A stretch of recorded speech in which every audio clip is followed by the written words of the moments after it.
Good evening, everybody. We are Random Encounter Productions. It's not my show. Take it away, Cole. I am Cole. You can see the title down below. I am the Dungeon Master Extraordinaire for Storm King's Thunder. With me tonight, starting from in my screen on my right, but wherever he is, go ahead. Hi, everybody. I am Cody Stone. I am playing Akaro, the human Psy-Knife Rogue. Next, below me, Aubrey Faith, that's you. Can she hear me? I hope Are we so. muted? Did we lose her already? Anyway, Aubrey Faith. Aubrey Faith comes back, and as soon as she's back, we lose her. Can you hear me now? Because you're breaking up. Oh well, here we go. This is the curse of internet. Yeah. Aubrey Faith, can you hear us? Because we can't hear you. Is your mic on? Are you on push to talk? You're accidentally muted, are you? I don't know. Mic is on. There we go. We hey, got that. There we go. Am I back? I think so. Yeah. Why don't you introduce yourself? I'm back, both internet and in reality. Cool. Hi, I am Aubrey Faith. I am playing Core A, also known as Cora, and she is a Warforged barbarian. Ryan. And I am Ryan. I am playing Montaigne, who is Arctabax, the Arcane Archer Fighter. Hey, so we are ecstatic to have Aubrey Faith back in the group. And we're just really happy to see you and Cora again. So thanks for showing up. Later in the show, Jacqueline and Nix should be making an appearance due to, jobs and stuff. Life, Life and real work always has to get in the way of our games. Selfish is what Actually, it really is. Rude. I don't appreciate it, but whatever. Really, yeah, I wish I could really just get paid for D&D for the rest of my life. God. But Cody, are there any announcements? So we are a little thin on announcements right now. We do want to say thank you to our sponsors over at Norse Foundry. We're going to have a giveaway of theirs next Monday night on Disasters and Danger, so tune in for that. We might do a giveaway later in the week. Also, A to Z Monstrosities, a Patreon exclusive podcast show, is continuing to be on Thursday night, so we know we're going to do that. We're going to have a show Friday night. It'll either be a team stream of Diablo 3, as we continue to take Caitlin Wisser through the story, or we'll be back to the world of Dragon Age. So we will see what happens with that. And then we've got some bonus shows coming up, hopefully on Saturday night. Yeah, that's kind of what we got going on. I might do a bonus stream tomorrow of Ghost of Tsushima and some other things. So I'm trying to prep some new shows. So keep your eyes peeled on the social medias for some polling questions. So that may happen too. Yeah. Ghost of Tsushima, one of my favorite games of one of the only good things to come out of 2020. Yeah. Is fantastic, and anytime you get to watch people play that game, it is absolutely gorgeous. Yeah. But we're not here to talk about Ghost of Tsushima. We're here to fight giants and evidently find giant horse penises. So many of you may be wondering what that entire statement is about. Let me walk you through it. So last game, the party has been charged with restoring the ordning, which is the hierarchy of giants that has been broken due to an overhaul of essentially like an overhaul of giant hierarchy due to some magical influence. The party has been found by a giant wizard named Zephyros, who has, through multiple castings of contact other planes, has discovered that the party is ordained to fix it.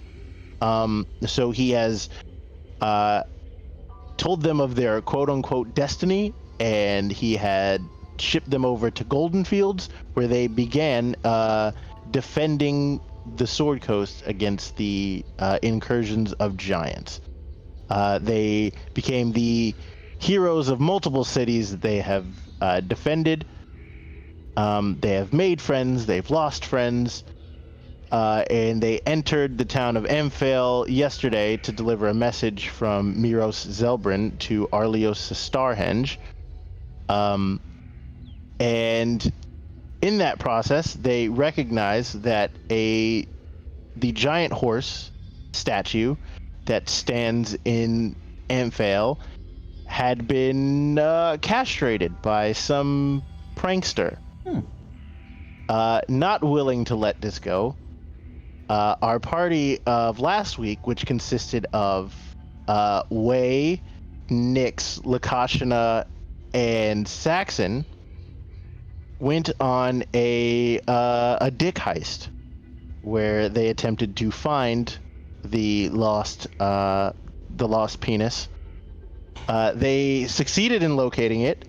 They succeeded in removing it without setting off any alarms or letting anyone know of their presence, through a combination of deception and very timely castings of Pass Without a Trace. They were able to put it in your bag of holding, so it is currently in there, taking up a large amount of space. And they made their way back from the town of Golden Fields, where it was. It was actually sitting in Strog Thunderblade's office.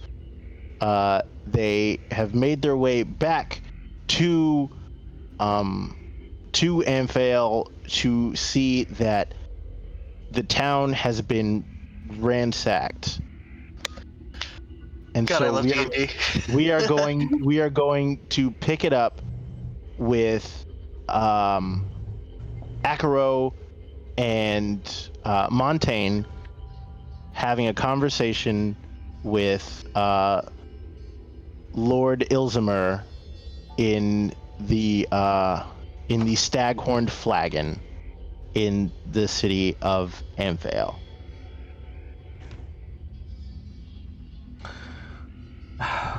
So this is how many days after the attack? This is this is probably about 2 days after the attack. Well, my lord, have we been able to account for any and all of your missing citizens? Yes. Due to we have requested aid from Waterdeep, and they have been instrumental in locating and providing aid to the citizens. Luckily, it seems as if no person was injured or killed. Thank the gods. But the townsfolk are noticeably shaken, and understandably so. And many people's homes have been damaged or destroyed. And as you can see, our fine statue in the front has been destroyed. And when you hear him say the statue has been destroyed, you suddenly hear a feminine voice with a British accent say, "Well, then what was the point then?" And just dramatically turn on her heel and like walk out the door in the most frustrated and upset manner, which is which is of course Nyx. Well, at least everybody was good. Like, there was no... Did we know where they came from, or just attracted by the festivities, or...? We suspect it was food, I believe, from the feast. Yeah. We know that most of the hill giants make their home in Grudhog. We've been told vaguely where it is, we should pass that information on to Waterdeep. We would love to stay and help you further, but within the next day or so, we do need to continue on our way. We can continue to treat the symptoms of this, but the giants far outnumber my small party. So we need to, not only spread the word of the dangers, but also try to get to the root of things. I think the best thing to be done right now is let the Lord's Alliance know, and so that they can make sure the towns are properly defended. Giant-specific defenses, higher walls, siege weapons, perhaps, or just enough deterrent that they'll seek easier prey elsewhere. Yes. I believe that is wise counsel, Lord Akaro. Thank you. I shall take that into consideration. I shall be having a conversation with Lord Roaringhorn on the morrow. And and right when the conversation seems to be concluding, you see Akaro and Montaigne, a familiar sight, walk into the Staghorn Flagon, flanked by 3 members of the town guard, the Waterdeep City Guard. You can see it is your old companion Cora. Well, I think reinforcements have arrived. And then some. They come with a side dish. Cora, lovely to see you, darling. You too. It's been a while. A few days at the very least. Weeks, if not. And you are a sight for sore eyes. I've missed you guys. The gang's all back together. Well, we're missing a couple, but at least they're back together. I'm sure they're around here somewhere. We should round up the delinquents, I suppose. Did you come from Waterdeep with any specific orders, or are you free to, how best to put this, disappear with a couple of, let's call ourselves adventurers at the very least? Look to the other city watch that she has by her, and having just a tiny bit of superiority over them, she'll be like, I can go with you. Like, very, very stern, just, I can go. I'm glad to hear it. Good. And Nyx? Where's Nyx?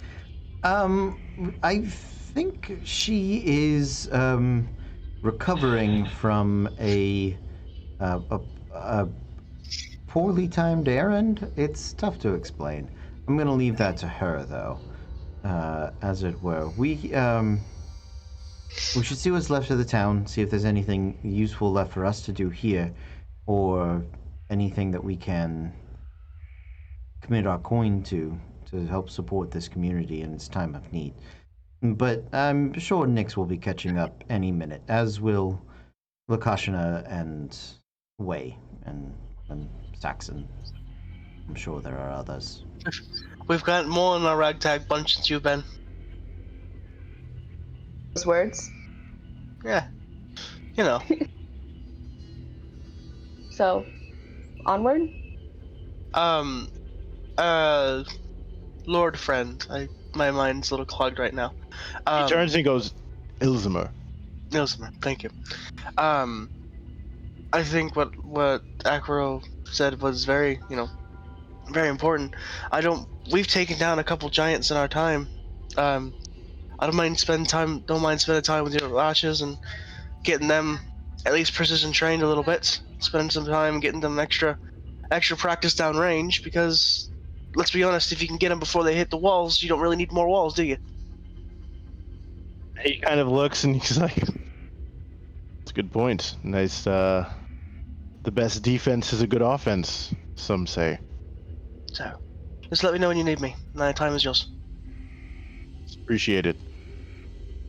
Now, I must go attend to my duties. If you would allow me. Of course. Good day. Take care. And he like turns and walks outside.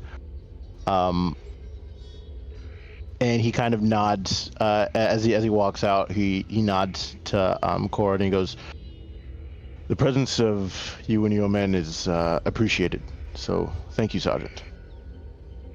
She'll just kind of like put her hand on her chest, like give a little nod and say, "It's all my pleasure." I'm sorry, Sergeant?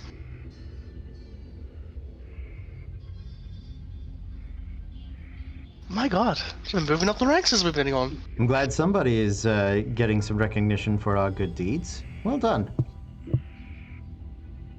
It's a lot of work, a lot of scaring people. It's kind of fun. I'm glad you're doing the Pantheon's work. Acro is going to quickly look and see if she still has her teddy bear strapped to her belt, as it were, or where about it might be.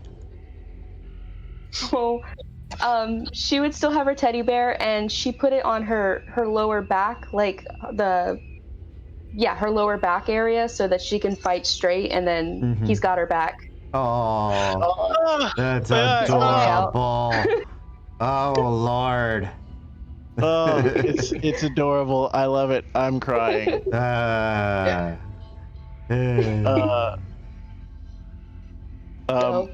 he's there. There.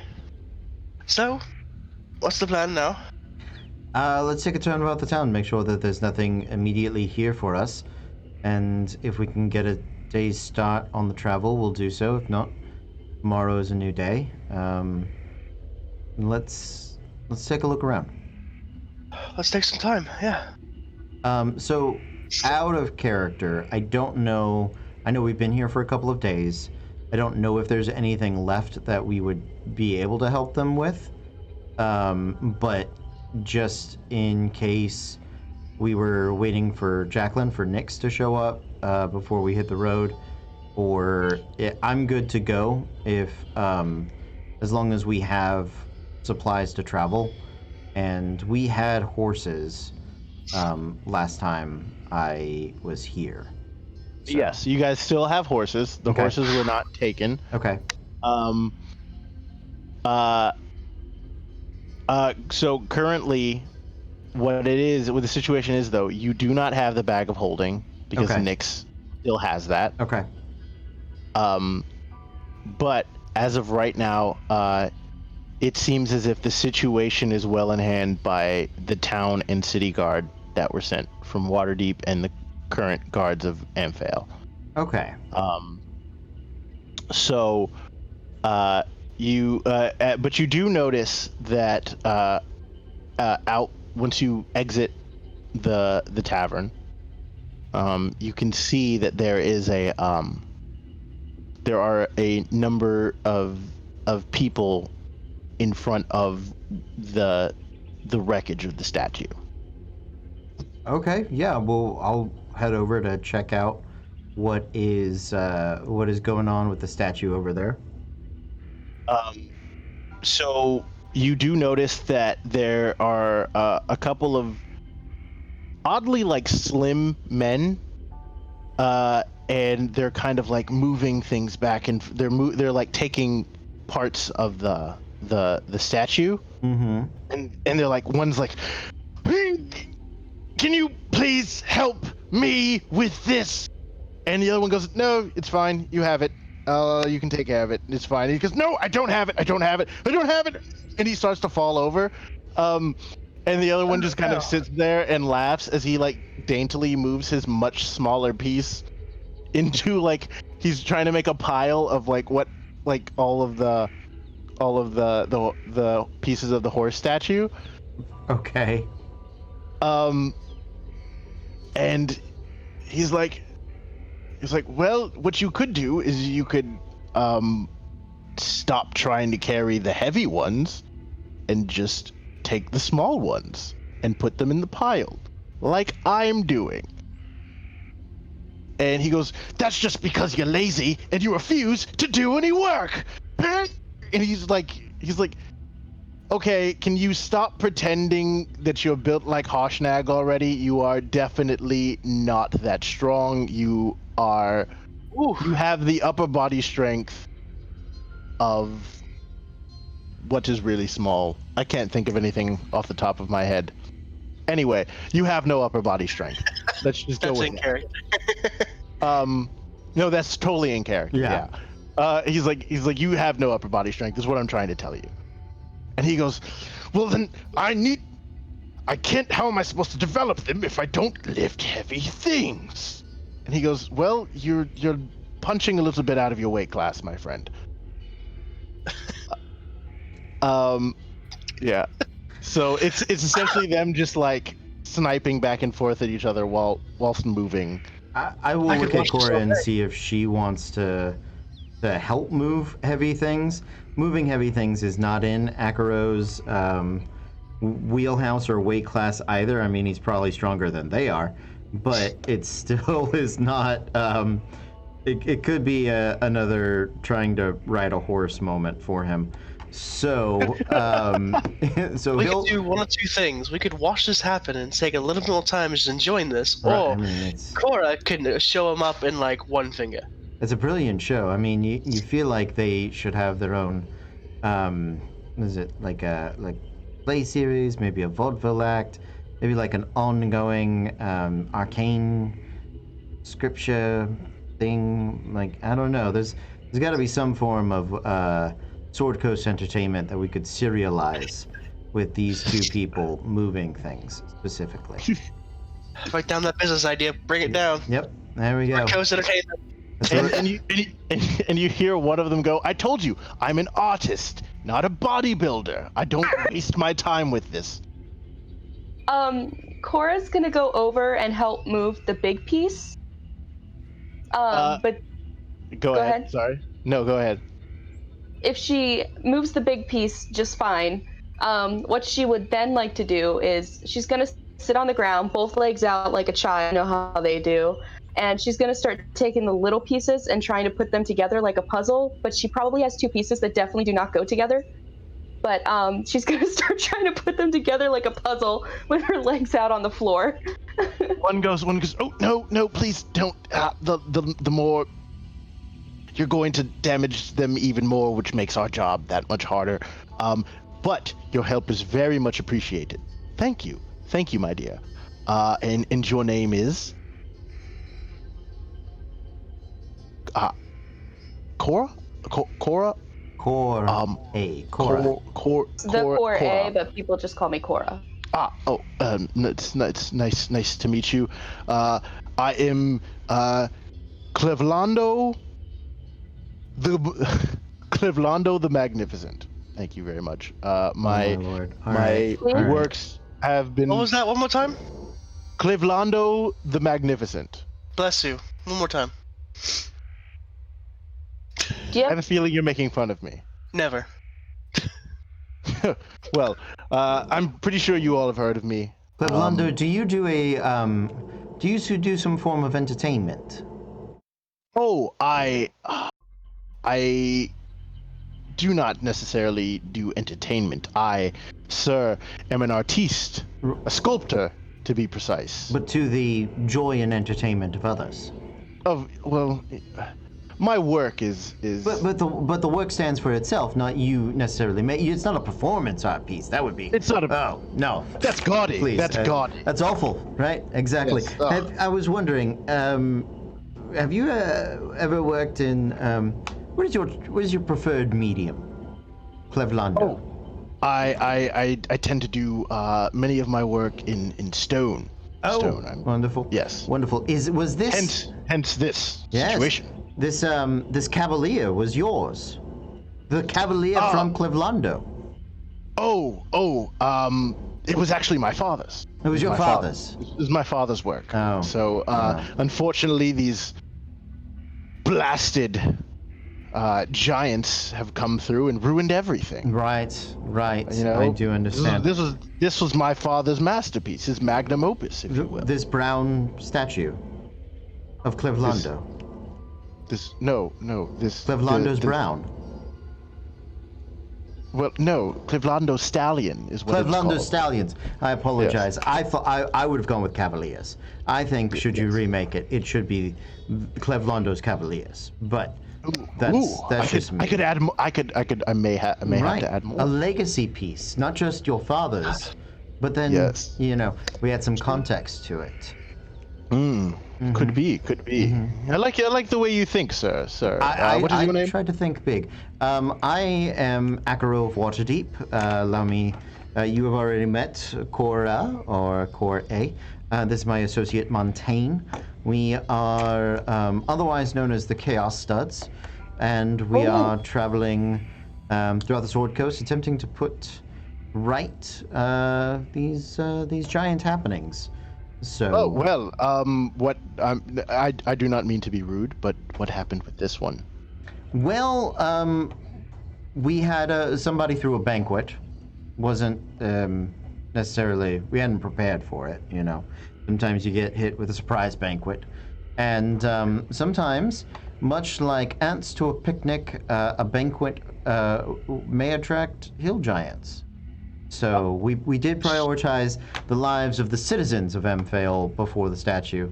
I know, perhaps that was predictable of us and all, but I have to stick with it as a decision. Look, it is a land's most precious and valuable resource is always its people. Homes can be rebuilt. Statues can be rebuilt. Lives cannot. You, my friend. Very smart. Very smart. I appreciate that. That is nice of you to say. It is also very good to see somebody that prioritizes the people over their own personal desires. I respect you for that. Respect you very much. You know, they call me the Magnificent for many other reasons. Oh, is that a lady's earned title or gents, as it were, or paramours? Is that what we're getting at? Why must one have to choose? I don't. You don't. Please, enjoy all. Love. Whichever, love is love. And the gods smile on you. Oh, well, the gods smile at you, my dear lady, for you have provided us with an excellent service. Since my assistant refuses to think with his head and proceeds to attempt to lift things that he has no business attempting to. He goes, she's gonna put one of the pieces down and pick another one up and try to stick it together. He goes, no, dear, please allow me. This is what I was meant to do. You are meant to lift heavy things. I am meant to put them together. It is just the nature of life. She's really good at breaking stuff too. I'm sure she can do more. Oh, please! I ask you, please do not break anything around here. I have a hard enough job ahead of me as it is. Well, if there's no greater effort that we can offer to assist you, I only ask if you go with Clevelando's Cavaliers, we do give perhaps a mention. Doesn't have to be like in the title or anything, but maybe like on the underside of like a hoof or something, like Akaro's named by Akaro or something like that. Oh, you know what? I may see. It's an Easter egg more than an attempt to subvert your own magnificence, which I would dare not do. Oh well, it is. I have something in mind. So, thank you very much for your assistance, my dear lady. It has been an absolute pleasure and an honor to speak with you. Now, my assistant and I must get back to work, but thank you very much for your help. You're welcome. I would like to say that out of character, I could not figure out a way to work in the Cleveland Indians. I just I couldn't, and It was right there. It was on the cusp. I was trying. For some reason, Cleveland kept getting stuck in my head, so I was like, you know what? His Go name with is it. Clevelando. Yeah. You know what? Yeah, I'm terrible at Clevelando. naming things, but I really don't care. You did perfect, right on the fly. Oh, thank you. Thank you very much. Nicely done. By the way, his Yes, assistant's good. name is just simply Eric. We love that. We love the simplicity. magnificent Cavlando and associate Eric. Yeah, I was like, oh, is his rival Pittsburgh, or I was like, there were so many stretches I was trying to reach for, but I was like, you know what? We did the two. You know, I wanted a third because the third is the comedy, right? But Comedy comes in threes. yeah. So, what do you guys wish to do at this moment in time? It is early. It is late morning. Okay. Around 10:30. I just want to make sure that we have enough supplies for the team as we continue to travel. Just rations, you know. I don't think there's anything particularly important for us to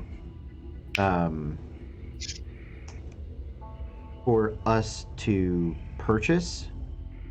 We do have a couple of thousand gold pieces, I believe, but we've been pretty conservative with them. So unless there's like a health potion or if we need rations, those are the things I'm thinking to buy before we go. Do you guys think of anything else? No, I'm good on bolts. I'm good on everything. Okay. Cora? I think I'm good on my side. So yeah, probably just rations and healing potions if we need them. Even if we don't need an extra couple of rations, I will buy some just to try to put like some money in the economy. As long as it's not like this is what the citizens are eating because they're starving to, you know, like I don't want to do that, but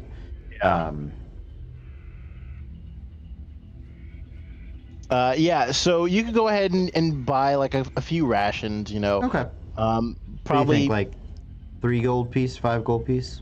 Yeah, probably about 5 gold pieces Okay. to make sure that you and your horses have enough rations and things to Okay. get to the next town and such.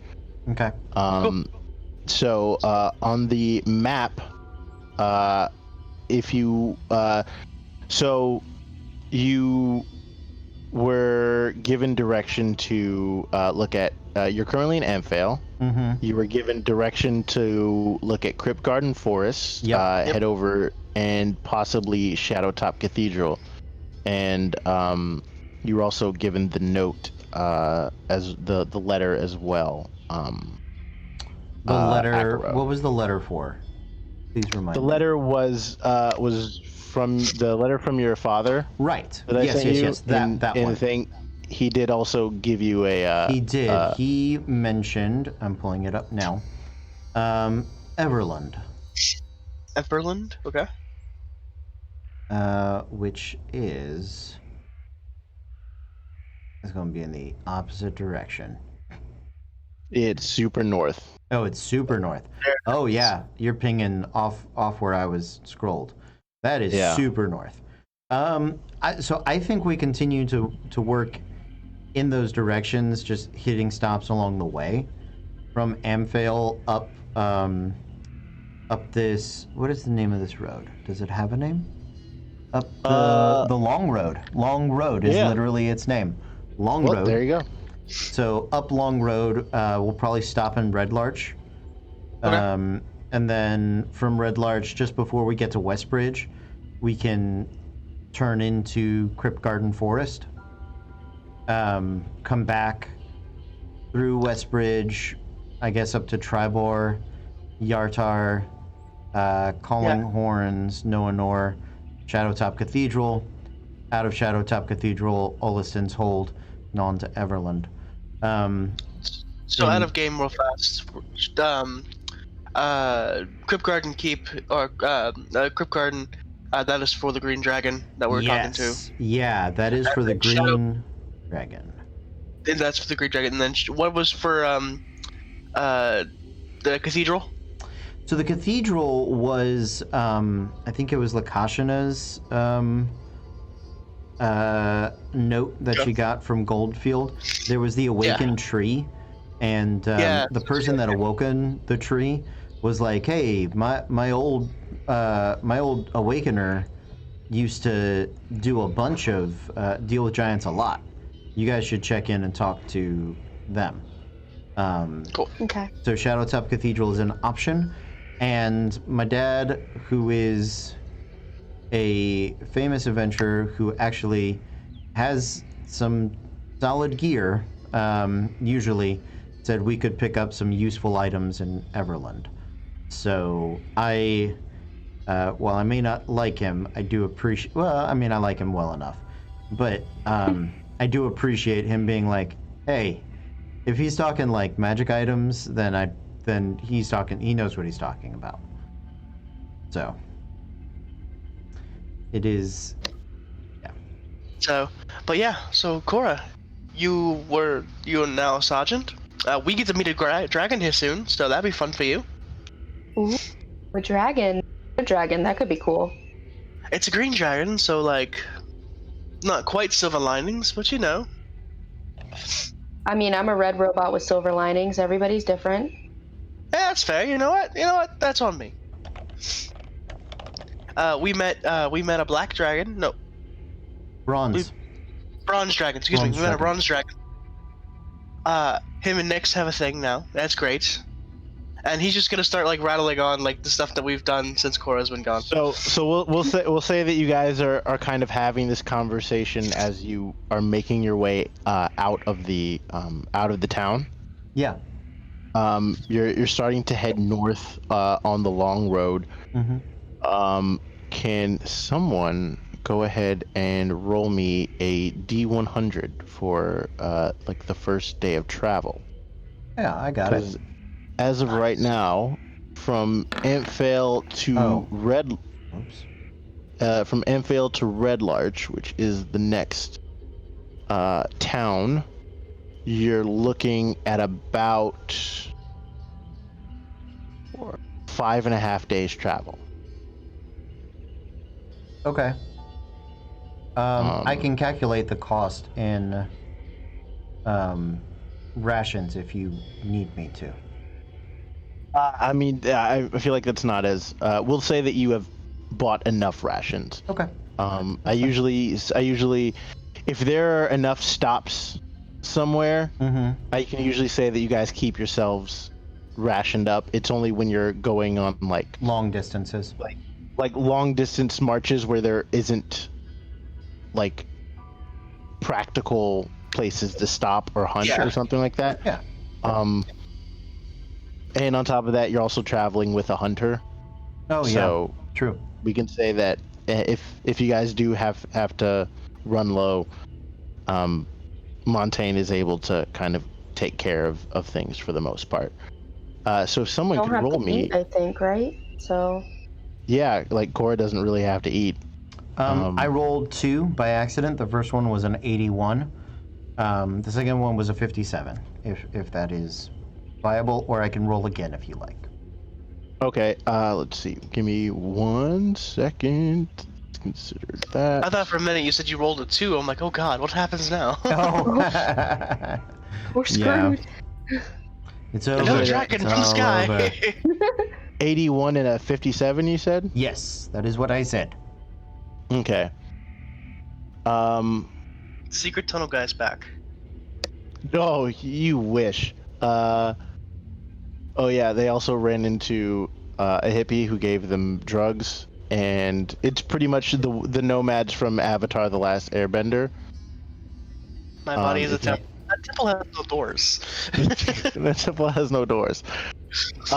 So as you guys are talking and traveling up the road, you do see you're traveling in. You're not being loud you're not being, showy or anything, but you do notice, off in the distance, you can see a few. You see a large figure. Distance in front of us or behind us? In front of you. Okay. Large like giant large or large like Goliath? Tall it, human? it is giant large. Ooh.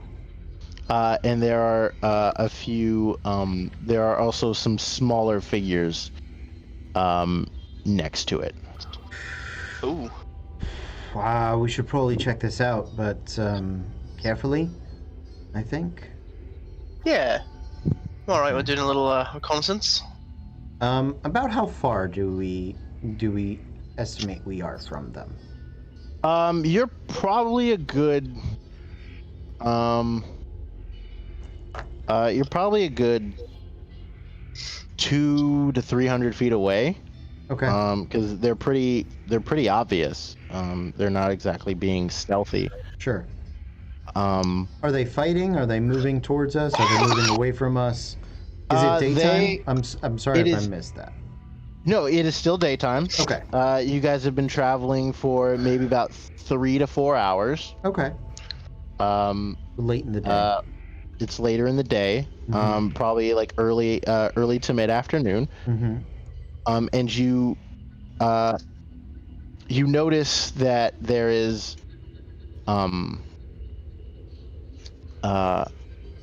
give me a perception check, if you will, please. Absolutely. Do it. For everyone, or just Anyone who's looking in this general direction. Sure. Okay. What else am I gonna look at? My horse? Jeez. Proficient. So. Ooh. 15. That is awful. I'm gonna put my psychic die on that because I am proficient and the roll was terrible. So it gets it up to a 15 total. 7. If 7 fails, then 15. Okay. I've got a 17, 11 plus 6. Okay. So you all notice that in front of you is it is a hill giant. But he is also accompanied by 2 ogres and about maybe like 6 bugbears. Do they seem hostile, like at each other, or just kind of like hanging out? To the So- big vibe search? So you can see that the hill giant is he has a big sack on his back, right? He has a big sack that he's just kind of dragging around behind him. Actually, it's not on his back. And he's just kind of looking around, and occasionally, like he picks up a bush, like looks at it, like shrugs, and then like shoves it in a sack, and then like he's running around and like a deer kind of like walks past him, and he like clubs it over the head real quick and like puts that in the sack. He like it looks as if give me a Is that an insight? an insight check. He's a collector. 18 plus 3, 21. Okay. He's go ahead.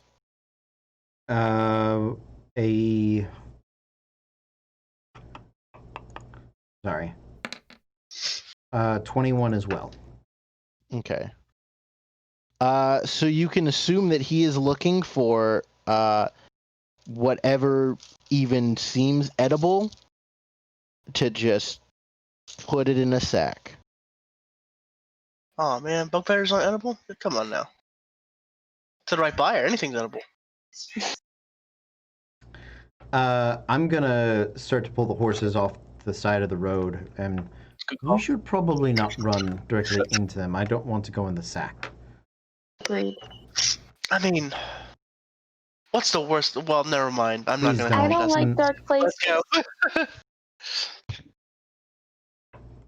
What were you saying? I'm sorry.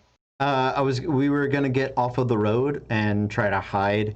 Is there like underbrush or trees on the road? Anything we can try to hide around, or just head into the fields nearby to try to like circumvent them? Yeah.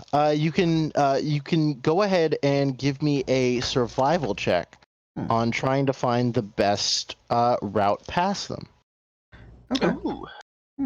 That's Without trying to find the best route past them without alerting anyone. all right. Let's see how this goes. I'm proficient in survival. Go for it. Samesies. I am not, so I defer to you two. I can assist then because I'm proficient in survival as well. Yeah. So go ahead and roll with advantage, Cora.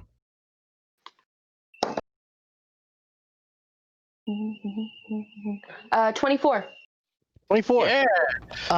So, Cora, by watching the giant and his companions for a few seconds, for actually probably about a minute or so, you're able to kind of see the general direction at which they're traveling, and you're able to kind of navigate your way behind them to ensure that they're not going to double back on you and run into you guys. So, hold on, Acro. But how close are you getting to them? Once I saw that it was a giant and realized that there was a bunch of other people with him that were like dangerous, I was like, oh no, we're yeah, no. Once we had the insight check, it was like, he's collecting food. We're gonna step off to the side and not be food for the giant and the bugbears and the hobgoblins and the ogres. Yeah, ogres and bugbears. So yeah, that was, one of those. It's different when it's like a giant and a bunch of like humans or elves or dwarves or gnomes fighting it, right? Like that's a scene. But it's also like a hill giant and all of his buddies went out for takeout. And that's not the scene I want to be a part of. So, And if it was a hill giant, it's the odds. The fact that it's This like is the scene I'm gonna act 7 in. times 5 is 73. Like I think we can take a couple of them down, but eventually the hill giant's gonna put us in the sack. right. If it was just a hill giant, I think the three of us could take it. If it was maybe just the bugbears or just the ogres, I think the three of us could take it. The fact that there's all three of those in at least multiples, so we're talking minimum of 5 things. Like, nah, I don't like those. I don't want those odds. I'm good. Thank you. Never tell me the odds. You don't have to tell me. I'm smart enough to do them myself. Go ahead and keep destroying our ecosystem and running around killing things. It's cool. Have a good day. Go ahead and anyone that had an insight check above like an 18. Mm-hmm. So you also see the ogres. They're just kind of like trudging along behind this hill giant, who I don't know who thought it was a good idea to put a hill giant in charge of people, but in charge of any creature, but they're like following him around, and like one's got his finger up his nose and he's like picking his nose, and he's just like looks at it and he kind of like following like one of them goes to like eat it, the other one's like scratching his butt, and they're like just kind of like fiddling with their with their like clubs and stuff. They are bored out of their minds. Poor bugbears just sitting like, hey man, like come on. Well, that's 2 things I don't want to be: entertainment or dinner. So dinner and a show. Fair. No. Typically eat the show. Oh no. We're gonna avoid that with a 100-foot pole. Okay. You could be dinner and a show. So you guys are able to maneuver your way past the monsters and avoid a clash with them. So you guys still have about maybe 4 or 5 days still on the road. How do you plan on doing? How do you plan on getting your rest? Like, where are you guys pulling off the road, trying to kind of set your own thing up, or what are you thinking about? Yeah, if there are no inns along the road as we are traveling, I will say that we'd like to be like off the road, maybe 50 feet, 50, 100 feet, like not far. And we can, make camp, and with the three of us, we can trade shifts. Cora can take two because she doesn't need to sleep as much. Well, she's got sentry mode, so she can just shut down. I think that just works the entire night. Oh yeah, that's right. I forgot that got updated to be different than She's just in a comatose Trancing. state. It just Yeah. takes her a while to wake back up. She's in low power mode. Yeah, and she can still kind of recognize everything that's around her and things of that Yeah. nature. So she can essentially act as a permanent watch. Yay, I'm useful. So you Poor Ryan. so Was very bad. go ahead and give me someone go ahead and give me a nature check. I'm good at these. Yep, go for Am I it. got a +4 or higher in nature? No. No. Okay. I can. I'm double checking if I can psychic my way into something, but no. Nope, you're on your own. 13 + 4, 17. Okay. So I made you make that check so you could kind of observe around you what would be the most effective place to kind of camp off to the side, so that you're able to find a solid place that can be you guys will be able to get some rest without the worry of giants showing up. It's got some coverage. It's far enough that we could see the road, but we're not blatantly in the road and stuff along those lines. Yeah. So with that, can you get No. you guys are able to bed down for the night. Can you give me a perception check, please? Cora. Yeah. Ooh, that's a nat 1 on the first one. Ooh, no. Okay. Mama, no.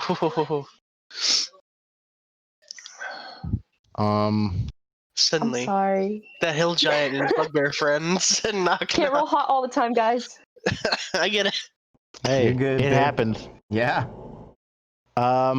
So, Cora, it has been a while since you've had to enter low power mode and still be engaged, because you've been in the relative safety of Waterdeep for the last couple days. So it's you trying to you spend most of the first watch trying to get back in that rhythm. But the good news is there's nothing really going on. Make one more perception check for the night, please.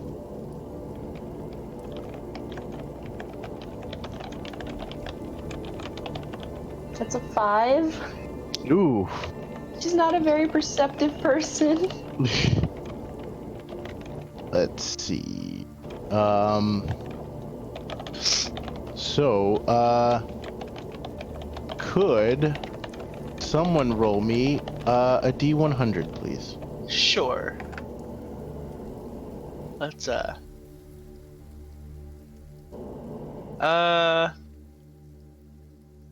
85. 85. Interesting. Okay. Didn't can we roll an 85 earlier? 81. That is a 81. Okay. Yeah. That is a distinct yeah, that sounds about right.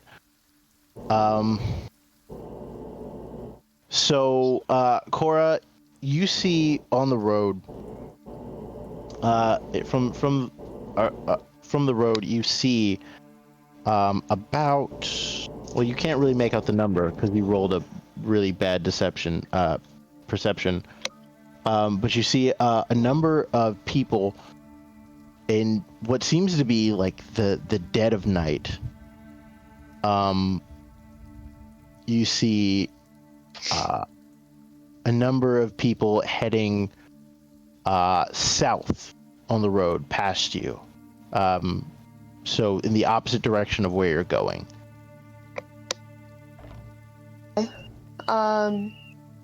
She's gonna wake up. How long has it been? Have they like got their long rest yet, or? Yeah, this is closer to the end of watch. Yes. And it's just people. It's what it seems to be. Yes. She's gonna wake up Acro and say, "Hey, I'm gonna go talk to these people that are coming. Have my back." Oh, yes, of course. Let's get Montaigne just in case. Or at least wake him up. Maybe he can stay here with his crossbow in a preventative nature. Okay. And I will. Montaigne, who has cat paws?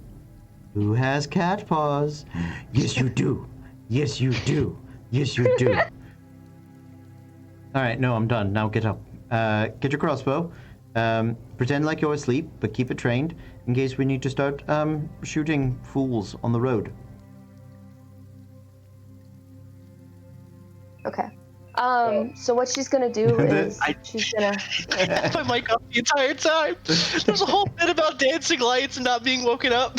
Yeah. Oh no, we got none of it. Yeah, none of it. As you know, that's not the strangest thing I've been woken up to. So yeah. All right. Good. I believe in you, buddy. Let's go. She's gonna stretch her back out and look very like Citizen Watch, like very professional, and she's just gonna start walking. Thanks, citizen. Acro Evening is travelers? going to. He sleeps in his leathers on the road because he can, and he's gonna look disheveled, sexy, just woken up, sexy. So to undermine the business nature of Cora, just a bit. Oh yeah, because of course he has to look, you know, that hard work, fresh out of bed look. Right. Yeah. Yeah.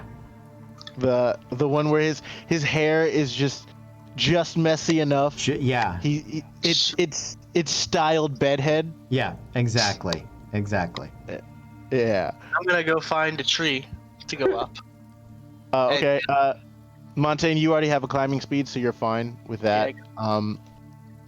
So, Cora, you notice that as you reach that, there's a group of about 10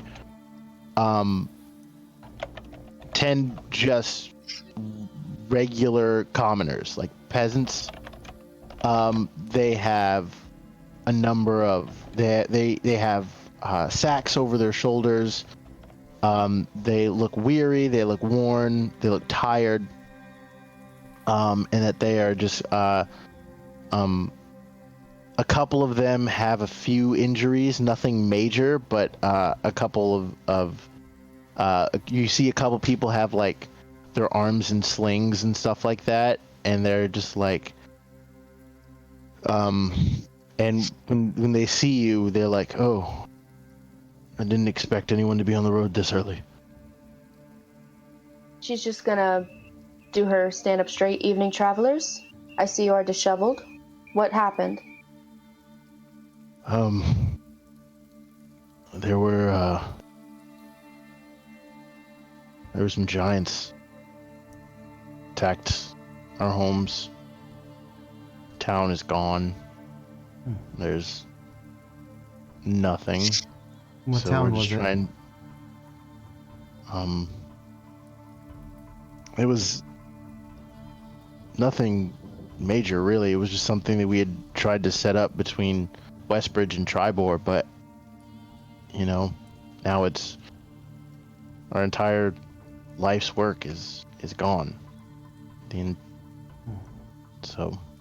Well, I'd hardly say your survival is nothing. So you just came from Red Lodge. we passed through it, yeah, but they got their own problems. And they kind of. Amphile's recently survived an attack of its own. So These giants are out of control. Agreed. We have a small amount of rations we might be able to offer, or coins if they help. But you all might do better to press forward. Golden Fields, relatively safe. Been saved a few times at least. Or Waterdeep, if you're willing to try your hand. Such a town. And they kind of look and they're like, I don't know if we've got money for Waterdeep, but You do. But Amphile's also rebuilding and steady hands. So. I think we may try our hand in the town of horses. So a bard that came through at one point in time talked about it. So any help though is appreciated. How many of them are there? There's 10. I can give them a coin apiece. Okay. A gold coin apiece. Oh, hey. So they kind of stop when you hand them a gold. They like stop and like they stare at it. It's like probably the most money they've ever seen in one place in their entire life. And they're like, oh man, this. Thank you. Like this could really help us. I hope it does. Look after yourselves and each other. This is Cora. My name's Akaro, our associate, Montaigne, Nix Lakashina. We're looking to put these giants right, and till we can, we'd like to help as best we can. So, just know that on the days in which you're not sure you can continue, in which things, at least giant-wise, seems to have gone to hell, that the Chaos Studs are out there attempting to put it right. It's cold comfort, I know, but I really hope that helps you set up a new life. Yeah. Chaos Studs? I'll remember that. Not a great name, but it sticks in the mind. Yeah. It's It's definitely won't forget that. I agree. So, Holy crap! Where'd you come from? with that, they kind of, heft their packs and head down the road, right? Mm-hmm. So, we're gonna do something that we're gonna have a quick flashback. Okay. So, Nyx, when you found out that the statue was destroyed, you threw up your Yeah. hands and went like, "What was the point then?" and stomped out Actually, the door. that's right on par. I was ticked. I was so mad. I was like, oh cool, I did one good thing in my life. And good. Okay. Okay. That's perfect. So, and you are currently not with the rest of the party. Okay. But flashback to yesterday, the party met with an individual who looked to be putting the stones of the statue just in a pile, right? Okay. His name is Clivlando the Magnificent, and his Yeah, it associate is. Eric. Naturally. Okay. Eric. Yes. Clivlando the Good. Magnificent and his associate Eric. Perfect. Perfect. Londo and Eric. Who could And Clivlando made it a point to bring the statue back, return it to its former glory, and or make it even better. Okay. Great. Love that for the So town. currently, you have the bag of holding. So Okay. you also have the horsecock. Yes, I do. Naturally. Of course I do. I so wouldn't he's trust anyone else with it.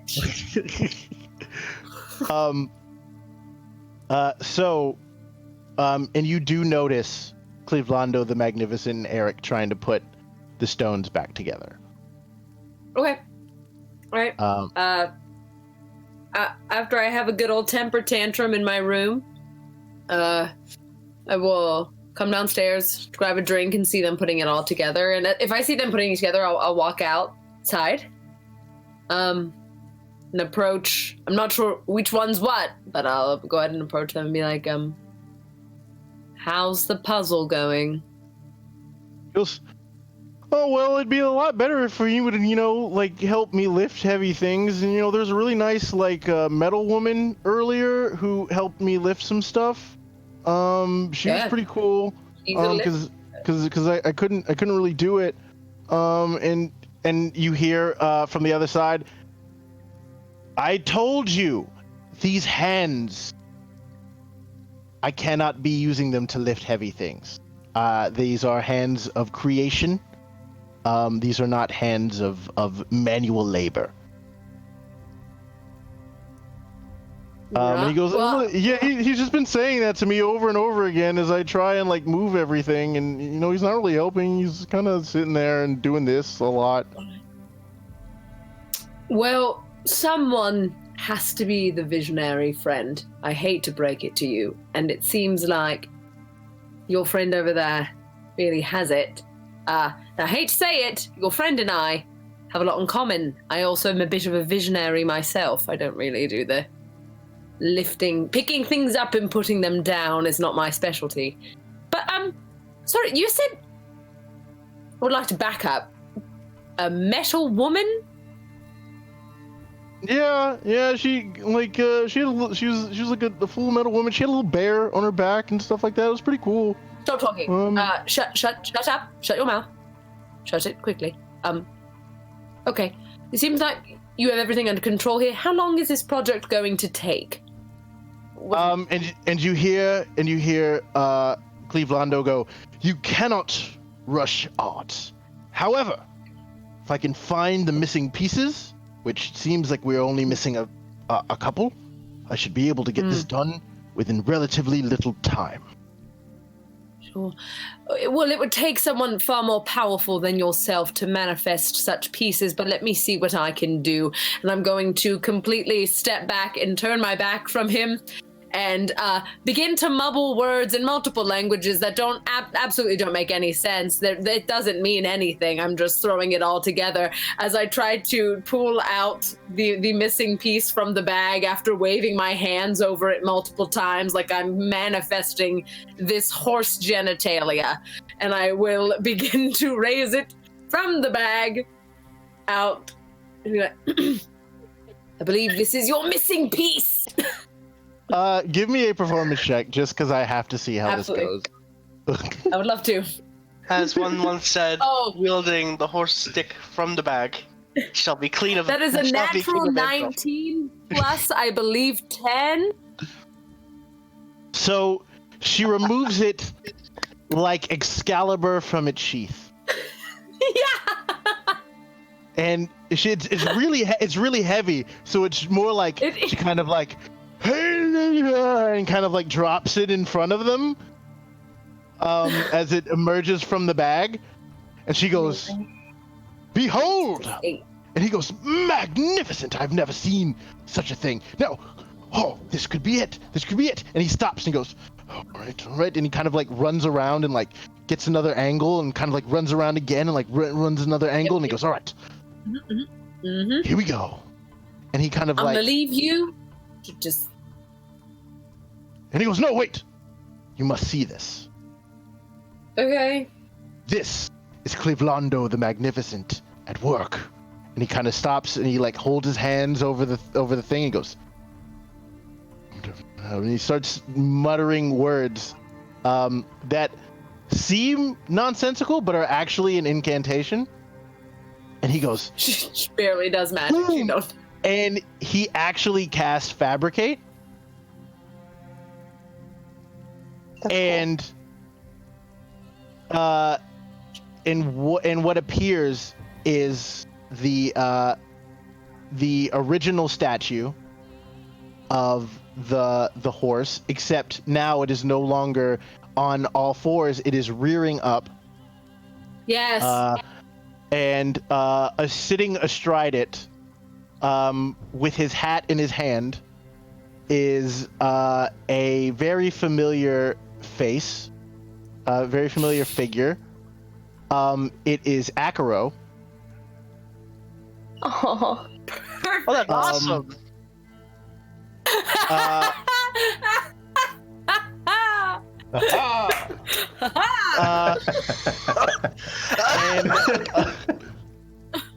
And you can also see that the horse is not the same size as it used to be. It is significantly smaller because of the fact that it is now has the individual riding on top of it, and located on either side there is a tabaxi with a crossbow, like kneeling next to the horse in a very dramatic fashion.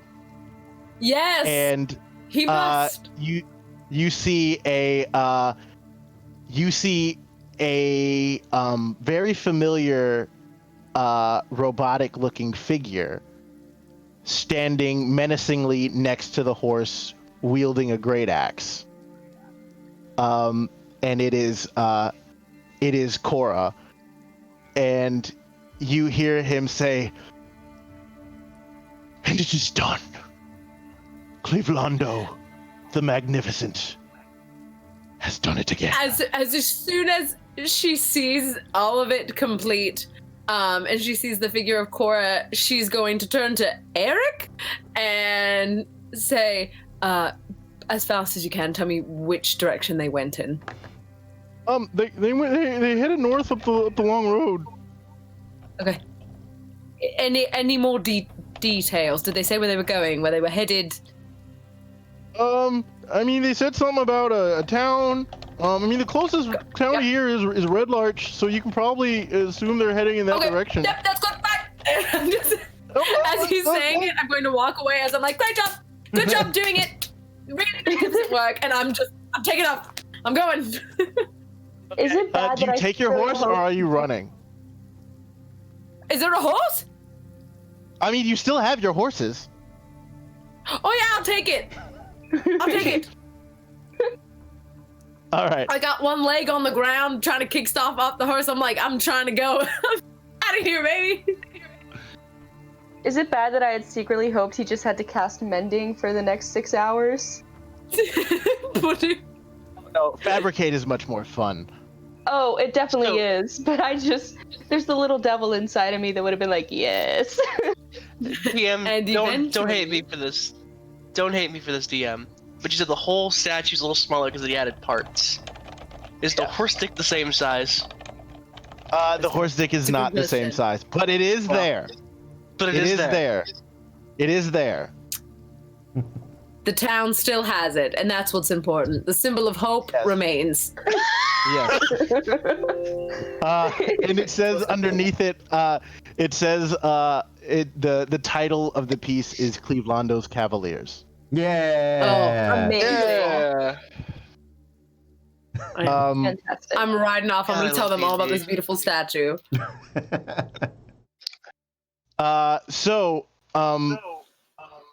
Flash forward back to the peasants are trudging along, and as you guys are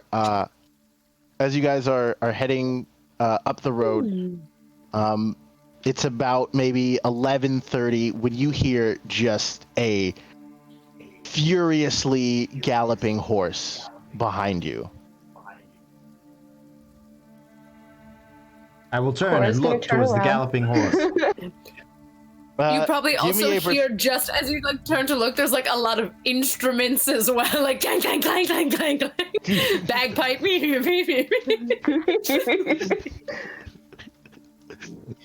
going ham.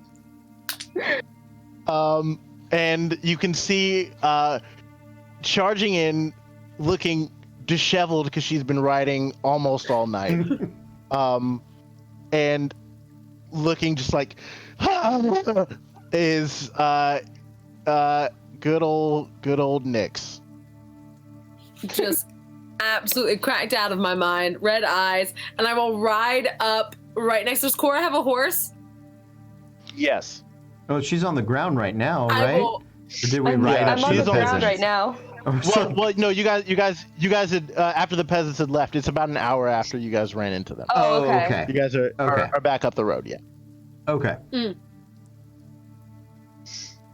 So yeah, she's on a horse. Yeah, I will ride up right next to everyone and briefly acknowledge them and just turn to her really quick and be like, how are you here? Cora. So when she sees Nyx, she just starts this low tone, and then it just gets like higher and higher and higher, like till that annoyingly squealing, high-pitched noise. And that's her way of squealing, like how excited she is. Aw. But her face is like she's completely stagnant. Like there's nothing going on here, but you hear this tone, and it's just like. Yes, I love it. Whatever pitch she lands on, Nyx is gonna match it, and then just birds fly out of the trees. It's like so. Dogs are barking in the distance. That's the dream. I can't believe you're actually here. Can't believe I'm actually here. First I was doing a job, and now I'm doing this, and it's great. You're just everywhere. Look at you. You're so purple. You've grown so much. Yeah, that kind of happens when you become a sergeant, I think. I don't really know. Still learning, but we're figuring You it got out. promoted? I got promoted. Congratulations. You're in charge of people, as you should be. Yeah, they're awful. But they're my awful. I'm so glad you're here. I really feel a lot safer now that you're here. Oh, by the way, the only reason I knew that you were here was a man named Eric was magnificent, I think is what I got from it. He was great, and he put together a statue. There was another guy as well, can't remember his name. Not important. Londo. But Wait, the one in that might have been it. the one in Emvale? Yeah, Clevelando. The magnificent Clevelando. Oh yeah. And his associate, Eric. We never met Eric. We never met Eric. It should be Eric the Shy. Clevelando the Magnificent and Eric the Shy. Met Eric. I picked up the To thing me, for him. personally, Eric really felt like the star of the show. Like, it seemed like he was the one, and then the other guy was just there. But could have been just me. But you all look fantastic in the statue, though. I mean, he really did you justice. Nate, for some of you, may I say, did you a few favors as well. Oh. I mean, Who we're in the statue? That's awesome. Who's in the statue? all three of you were there. Really? Ah. Look Yeah, at that. Did he get Barbarian there? Oh, yeah, he is there, attached to you. Yep, looks great. Okay. That's all that matters. You look fantastic. Like, even taller in the statue. You look fantastic. Really impressive. We were Thank talking you. about the statue. No, I'll take it. Right. You already said it. You can't take it back. You can't take it back. Thank you. As she literally has, like, bird's nest hair because she was riding. It's a little bit of dirt. Thank you for noticing. I mean, it seems like you all got a lot accomplished. Statue's fixed, so I feel better. What are we What are we doing now? We're heading on down the road to Red Lodge, and then eventually to Crypt Garden, and we have a few stops after that. So,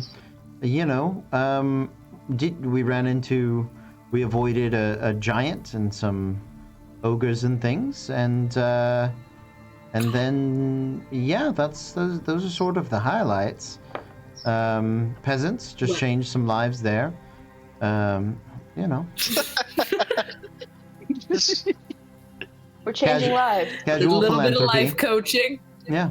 That's amazing. So, real fast again, DM. Where was this little like town attacked at? So it was attacked between Tribor and Westbridge. It's north of Red Larch. Yeah, it's pretty But far. he said Red Lodge had their own problems right now. Yeah. Yes. So, there's that we have to follow out, I'm sure. Good. Glad I got here in time for that. We're glad to have you. We should. Yeah. Oh yeah. Can't wait. Sorry I missed all the life changing. Seems like you handled it well. We do our Well, I best. feel good. I'm not. Yeah, of course you did. Of course you did. I mean, I'm super awake. Can't really blink. A lot of wind in the eyes. Quite dry. So I'm good to keep going if you are. I'm just guessing that like Nyx probably either did a combination of the Faerunian equivalent of like 6 cans of Monster plus 5-hour energies, maybe a Yes. line of Faerunian Coke. Correct. In order One to, long like- nail. Yeah. One long, just to I kind like of to get think through. She would be the type to, you remember how like on the Monster cans you would take the tabs off in school and like Yeah. make a necklace out of it or like a bracelet?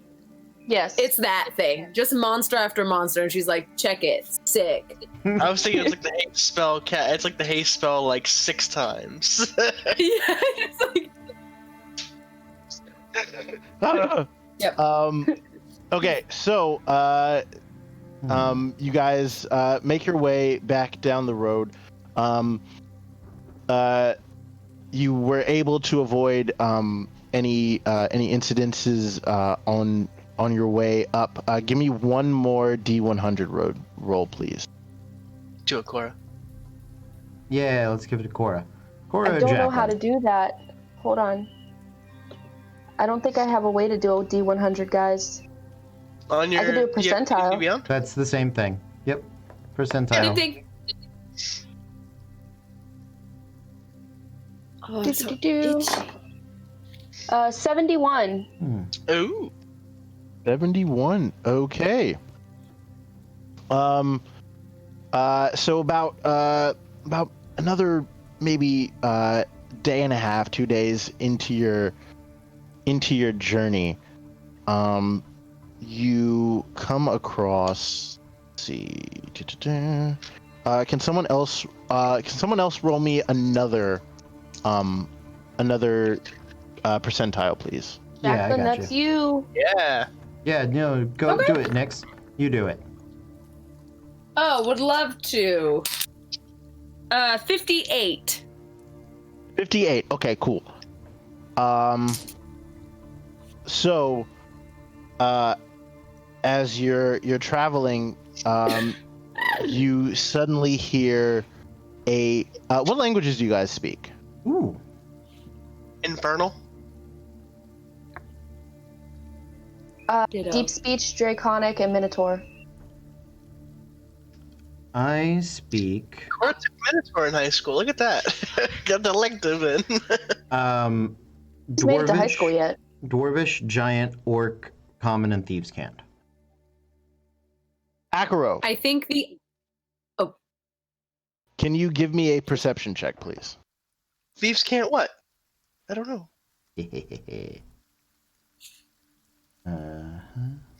Thanks, I hate it. Thieves can't what? I have no idea. Last time we were in Waterdeep, they were talking Thieves can't, and we were talking about windmills, and I had no idea what was going on. That is 13 without the psychic die, 21 with it. So if 13 fails, it bumps to 21. And I de-increment my psychic die. Okay, so you with your psychic die, you are able to hear. You hear you hear the harsh sounds of Orcish. Oh. And you hear one of them screaming, "Move it!" And it's essentially someone. It is what looks to be, what sounds to be, in orc, a number of orcs towing prisoners. Which direction do I hear this from?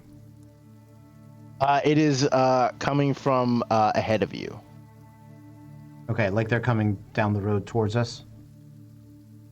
They are kind of going like across Okay. the they're essentially going like across the way in front of you. Sounds like orcs up ahead have got some sort of caravan of slaves or something. We should do our best to help them, I think. I think so. Should we pull off? Surprise him at least. Yeah, let's see where we can see them. And see if we can set some sort of ambush at the side or maybe from behind. Yeah, absolutely. Yeah. Okay. All right. Look what I have. What can be helpful?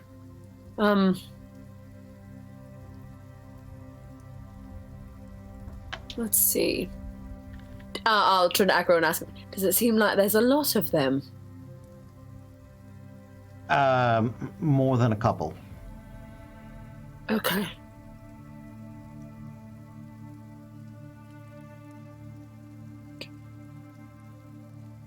If we can't see them yet, I'd like us to keep riding until we can. Yeah, I think that's the best bet. Okay.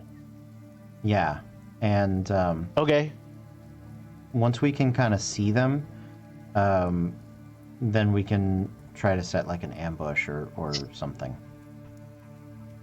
As you kind of continue up the road, you start to go over a small hill, and as you reach the top, you can see there are about 8 orcs surrounding a group of 5 halflings that are essentially like in chains, and they're like almost dragging them.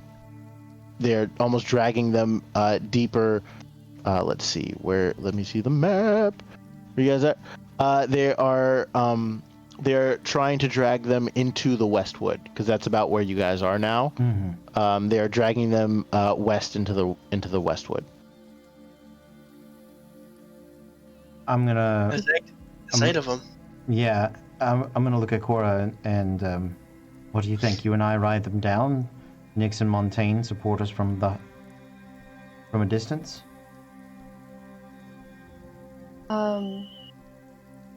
You said there are 8 of them? Yeah. She'll just throw her great axe over her shoulder and be like, it would be great to go to battle with you again. Well, Oh, cute. Should I take one Yeah. at the back? Should I take a shot and maybe hit the one in the back first? They turn, you guys go in? Time it. Yeah, sounds good. Let's ride, Chaos Studs, for Red Larch and Amphill and Waterdeep. I don't know. Yeah, let's do it. Aha! Because it's Okay. Let's do it. So just so I get it. So, it's essentially a grand charge of 2. Right? I mean, the other 2 can charge too if they want. I know that They may like start the charge and then be like, "You guys go ahead. We're gonna stay at like 60 feet. You That's, bet. that's our prime distance." It's a grand charge of 4 with 2 planning on peeling off. Right. Yeah. So here's what we're gonna do. We are going to. It's a grand charge of 4 against 8. Okay, it's not like right. Perfect. Yeah. I need Akaro and Cora to make animal handling checks. Okay. Do I have advantage because mine is the warhorse? Yes, you do. Okay. Okay, I got a 14. Okay. Natural 20 with advantage. Nice. Okay, Amazing. so Cora, you are able to avoid getting your horses spooked. Akaro, this is literally what this horse was made to do. Yeah. So we are going to say that you guys avoid the horses getting scooped, so you will get advantage on your first attack against these orcs. Nice. As you charge in, and Montaigne, you would probably get an attack before initiative begins. Yeah, just taking a shot in the guy in the back to have him hopefully turn, let Cora and Akaro cut the distance a little bit. Okay, go ahead and roll an attack, Montaigne. It's like that's what fighters do.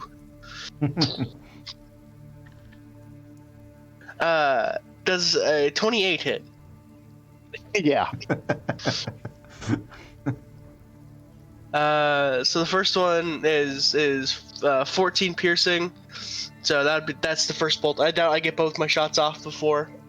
Yeah, we'll say you can get both of your shots off. Oh, okay. Yeah. The second one's a 14 plus 9, so it's 23. Okay.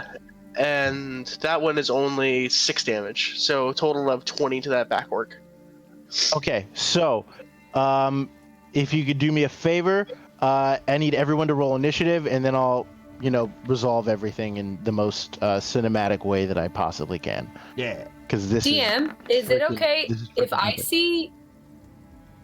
see Montaigne taking a shot? Can I take one as well? Yeah, go ahead. Okay.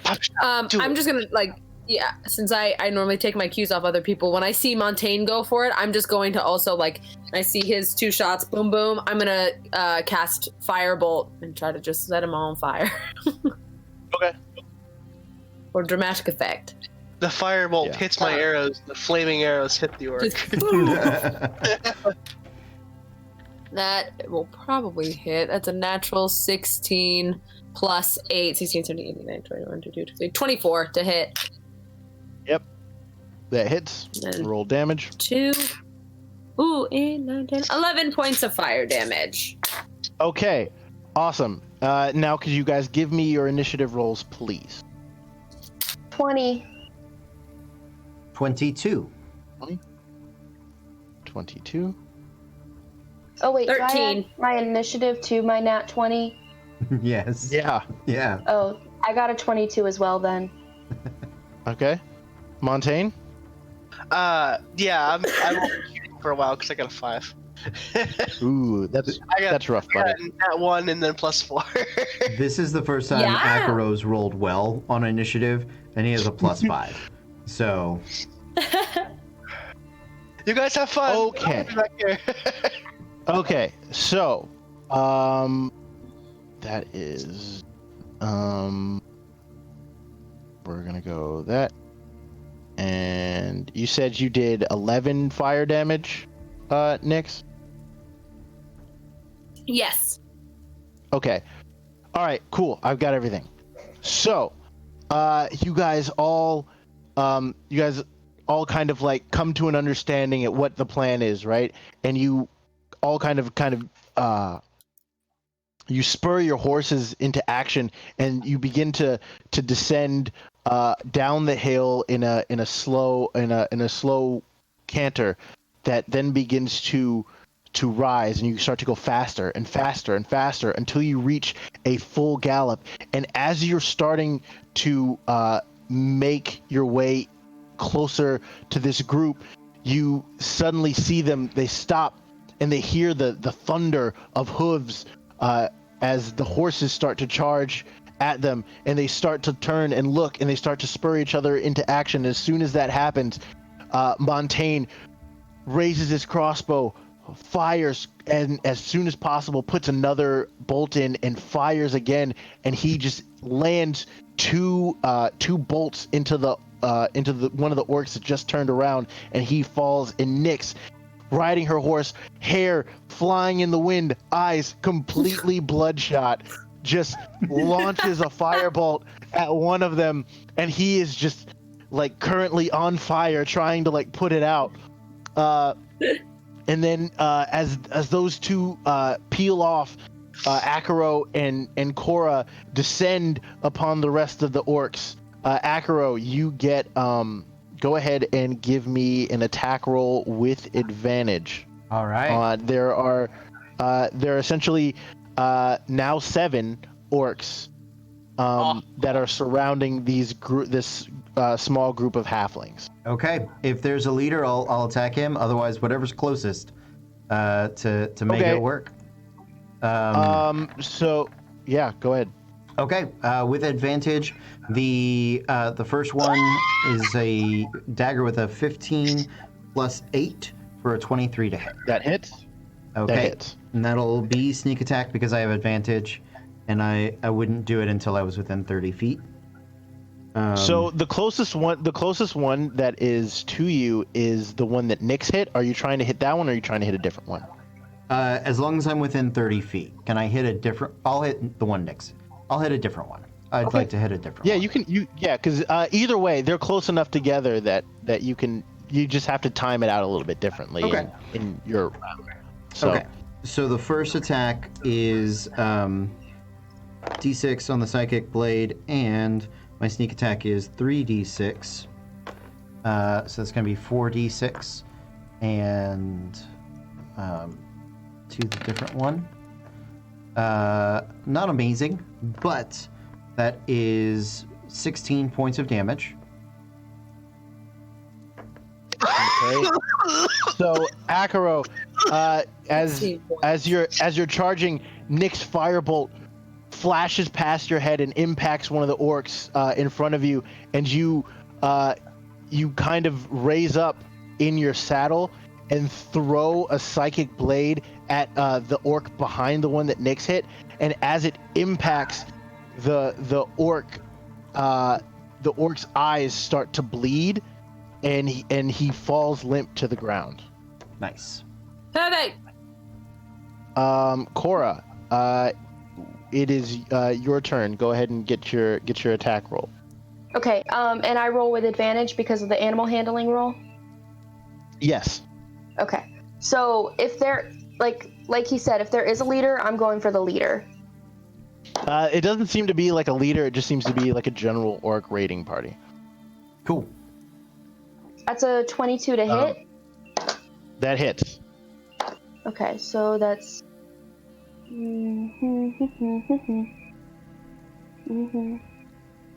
That's 13 points of damage. And then I would like to attack again. My extra attack. Use your divine favor on the first attack. Huh? Did you add your divine favor onto the first attack? Yeah, my divine smite, I did. Okay, cool. And then using my extra attack, that's a 10 to hit. That does not hit. Okay.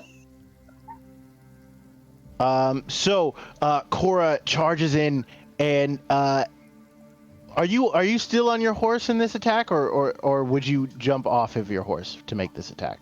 I would probably jump off my horse as soon as I could. So Cora is charging forth her great axe, still on her back, but as she gets within melee distance of one of these orcs, she leaps from her horse, grabs her great axe, and then jumps and then comes down with this absolute hammer blow to devastate the orc standing in front of her. And oh my gosh, they are in rough shape already. So that does it for. So Acro's gone, Cora's gone. That orc is dead. Nyx, it is your turn. Wow. Okay. Yeah. I'm just gonna get in there and if the one that I hit first is still up, he's still up, right? Yeah, he is. All right. I'm just gonna send another firebolt his way, real fast, just with the other hand. Just look at it. Let's see. I'm gonna try rolling on D&D Beyond and see how it does for me. Here we go. It's done really well so far for me. While that's happening, I just wanted to use my my rogue's action, bonus action, to continue riding, to dash through, and I'm gonna wheel about for another attack. Okay. Okay. Cool. That was going to be a 17 to hit. Yeah, that hits. Okay, and it was 12 points of fire damage for the second one. Okay, and since you hit the same one, he is down, as his body is nothing more than a charred husk. And I'm going to keep, as far as movement goes, I'm staying on my horse, and I'm just kind of peeling off whatever way Montaigne goes. I'm just going to, well, I'll go first. So I'm just going to say I go to the left, and I peel off, staying about 60 feet back from what's going on, because everything I can do from 60 feet. So I'm just kind of going to start making a perimeter around, but that's it. Sounds good. So that does it for Nyx. So it is now the orc that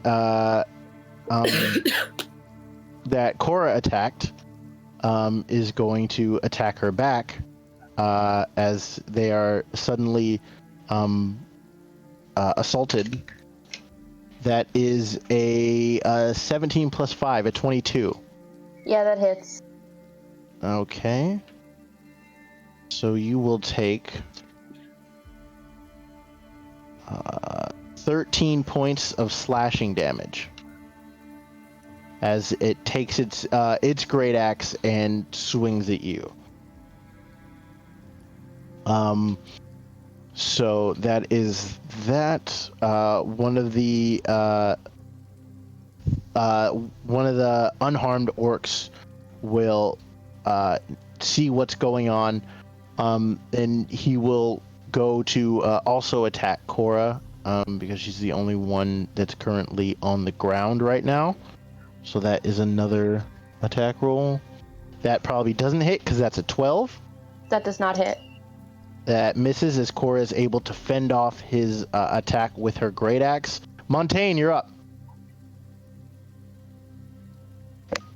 So I'm going to use if Nyx went left, I'm going right, and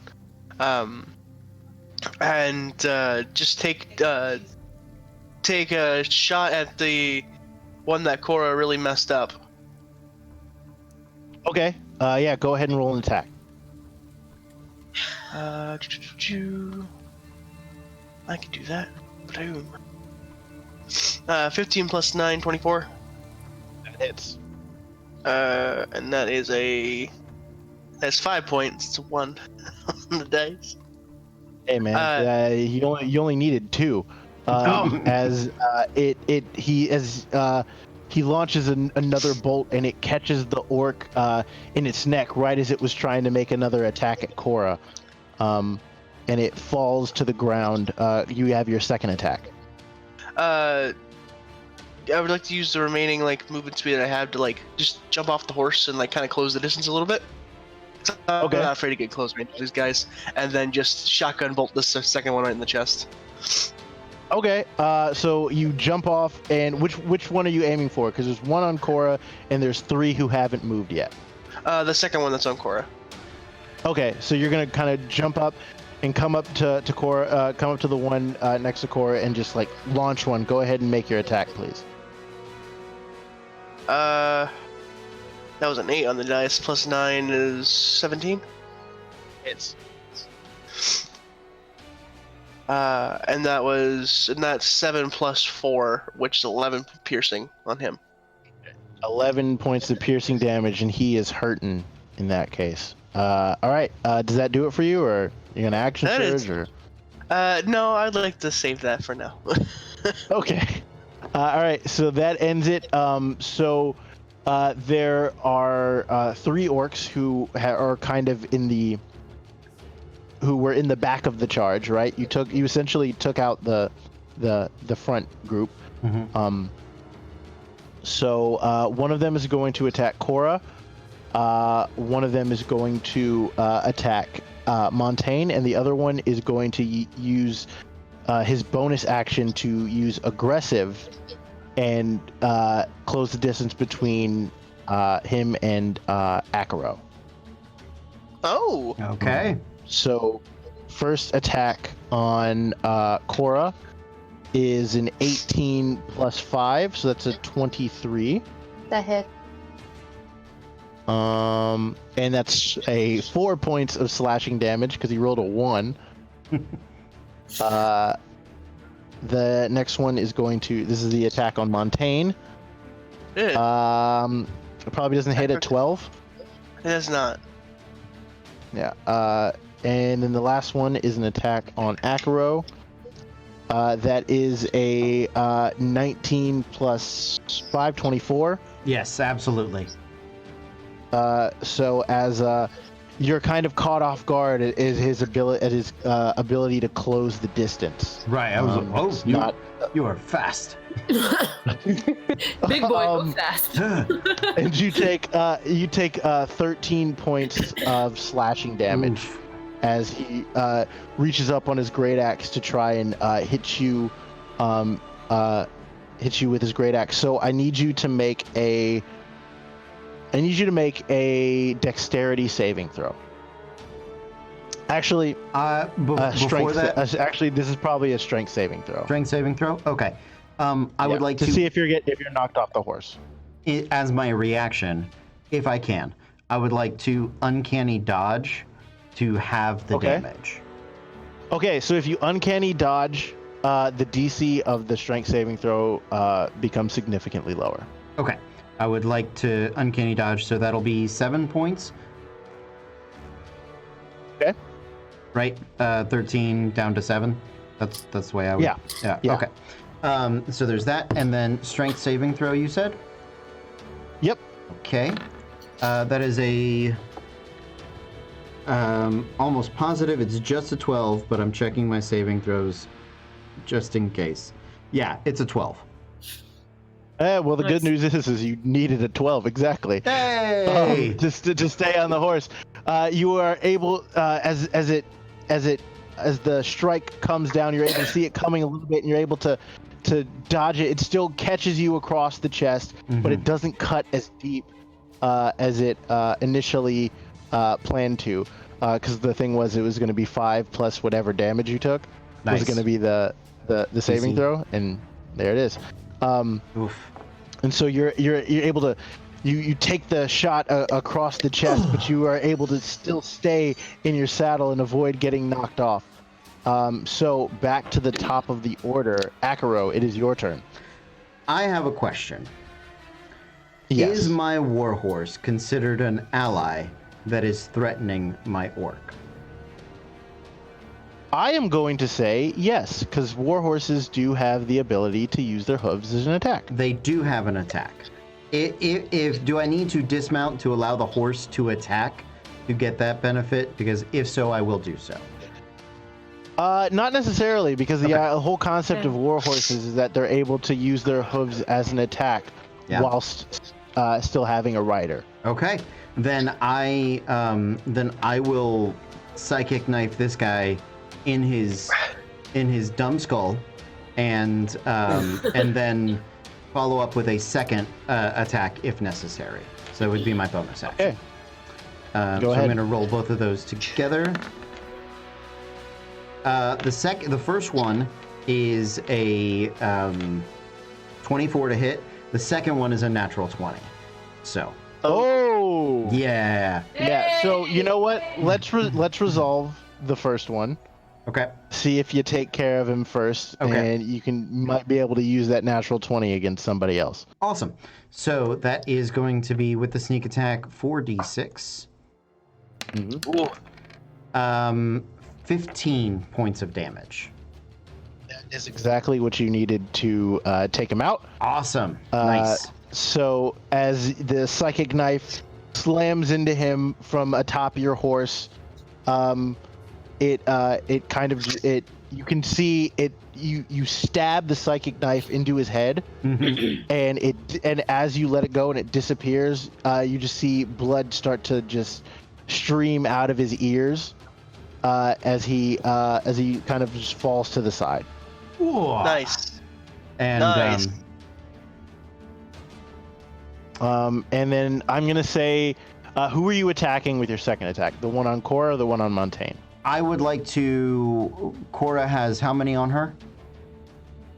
He has one on her. Montaigne has one on her, but they're relatively close together. Are they? I thought they were further apart. Okay, then I'll help Montaigne. Yeah. It's me. I trust Cora. So roll damage on that one. So max a D4. Okay, and then it's just plus, a D4 you on roll top one of more. it, plus 2 for a total of 6.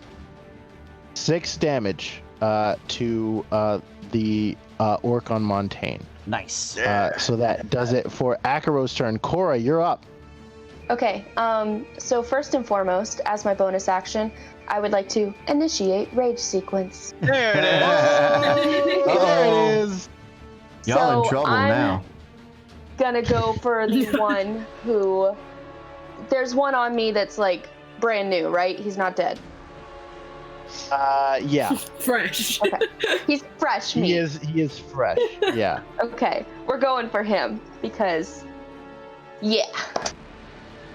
Oh my god, it's a natural 1. Oh no. Well, did you Oh no. reckless attack? Angie. My attack is a +7. But you can make it a reckless attack to have advantage and give everybody advantage against you. If you would like Okay. to. I know it's been a minute, so. It's been a minute since I've barbarian. Since I've done anything. Wow. Well, yeah, see, that's the so problem. You think you're playing a bard and you're playing a barbarian. So I'm not. that'll mess you up. Swing for the fences, Merle. Make it reckless. Reckless. Hey. Oh, that is so much better. 18, 19, 20, 21, 22, 23, 24, 25 to hit. Ah, yes. That hits. Roll damage. Bars. Ba-boom. 19, 20.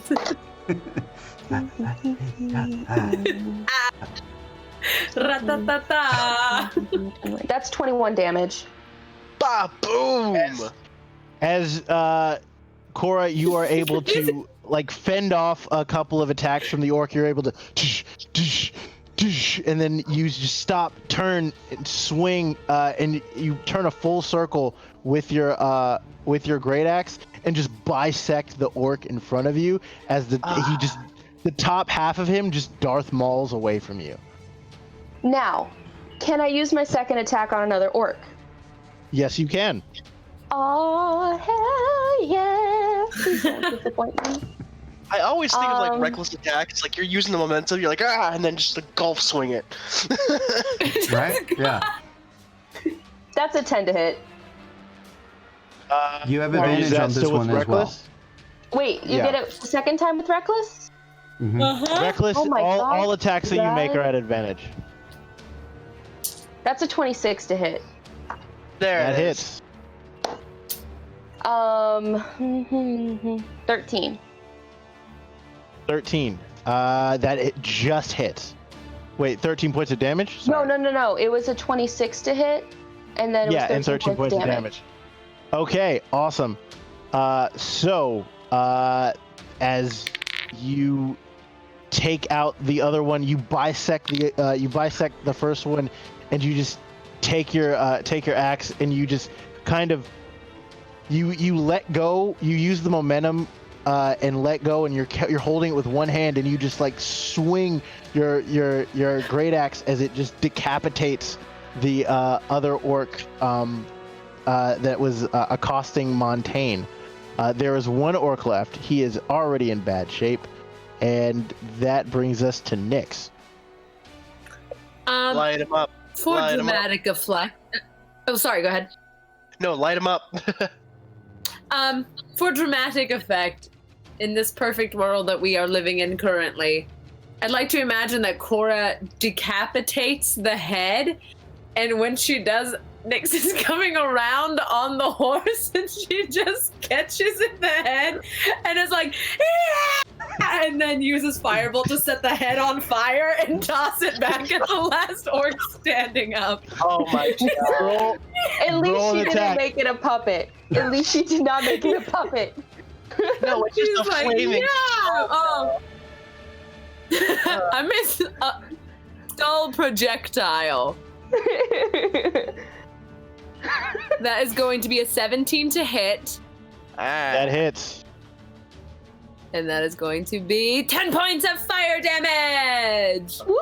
That's showtime, ladies and gentlemen. I think she's already described it.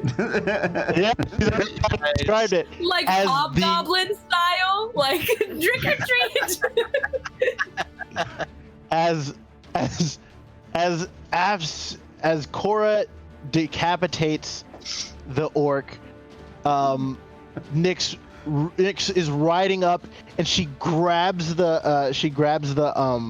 you know what? Are we saying you like catch it in midair, or are we like saying you like reach down and like really like grab it and then light it on fire and chuck it at somebody? My dream is to come on and just catch it right in the air. That's my dream. Is to just be on the horse, So- like boom. Don't So let you the just, dream you just die. ride up as it goes, as the head is flying across the road. All of a sudden, Nyx just grabs it out of the air, lights it on fire, and just hucks it at the other orc in just one smooth motion. And the added I'm talking trauma of white watching people one of with the his t-shirt cannon. That's how stoked I Oh am. my god. the trauma of watching one of his comrades' heads being lit on fire and thrown at his face. So it impacts, and he is set ablaze.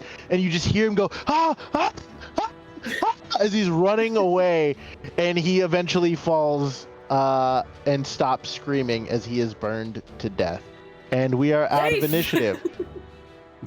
That was the most epic combat I think I've ever run in my entire life, and that was awesome. That was super cinematic. That was ridiculous.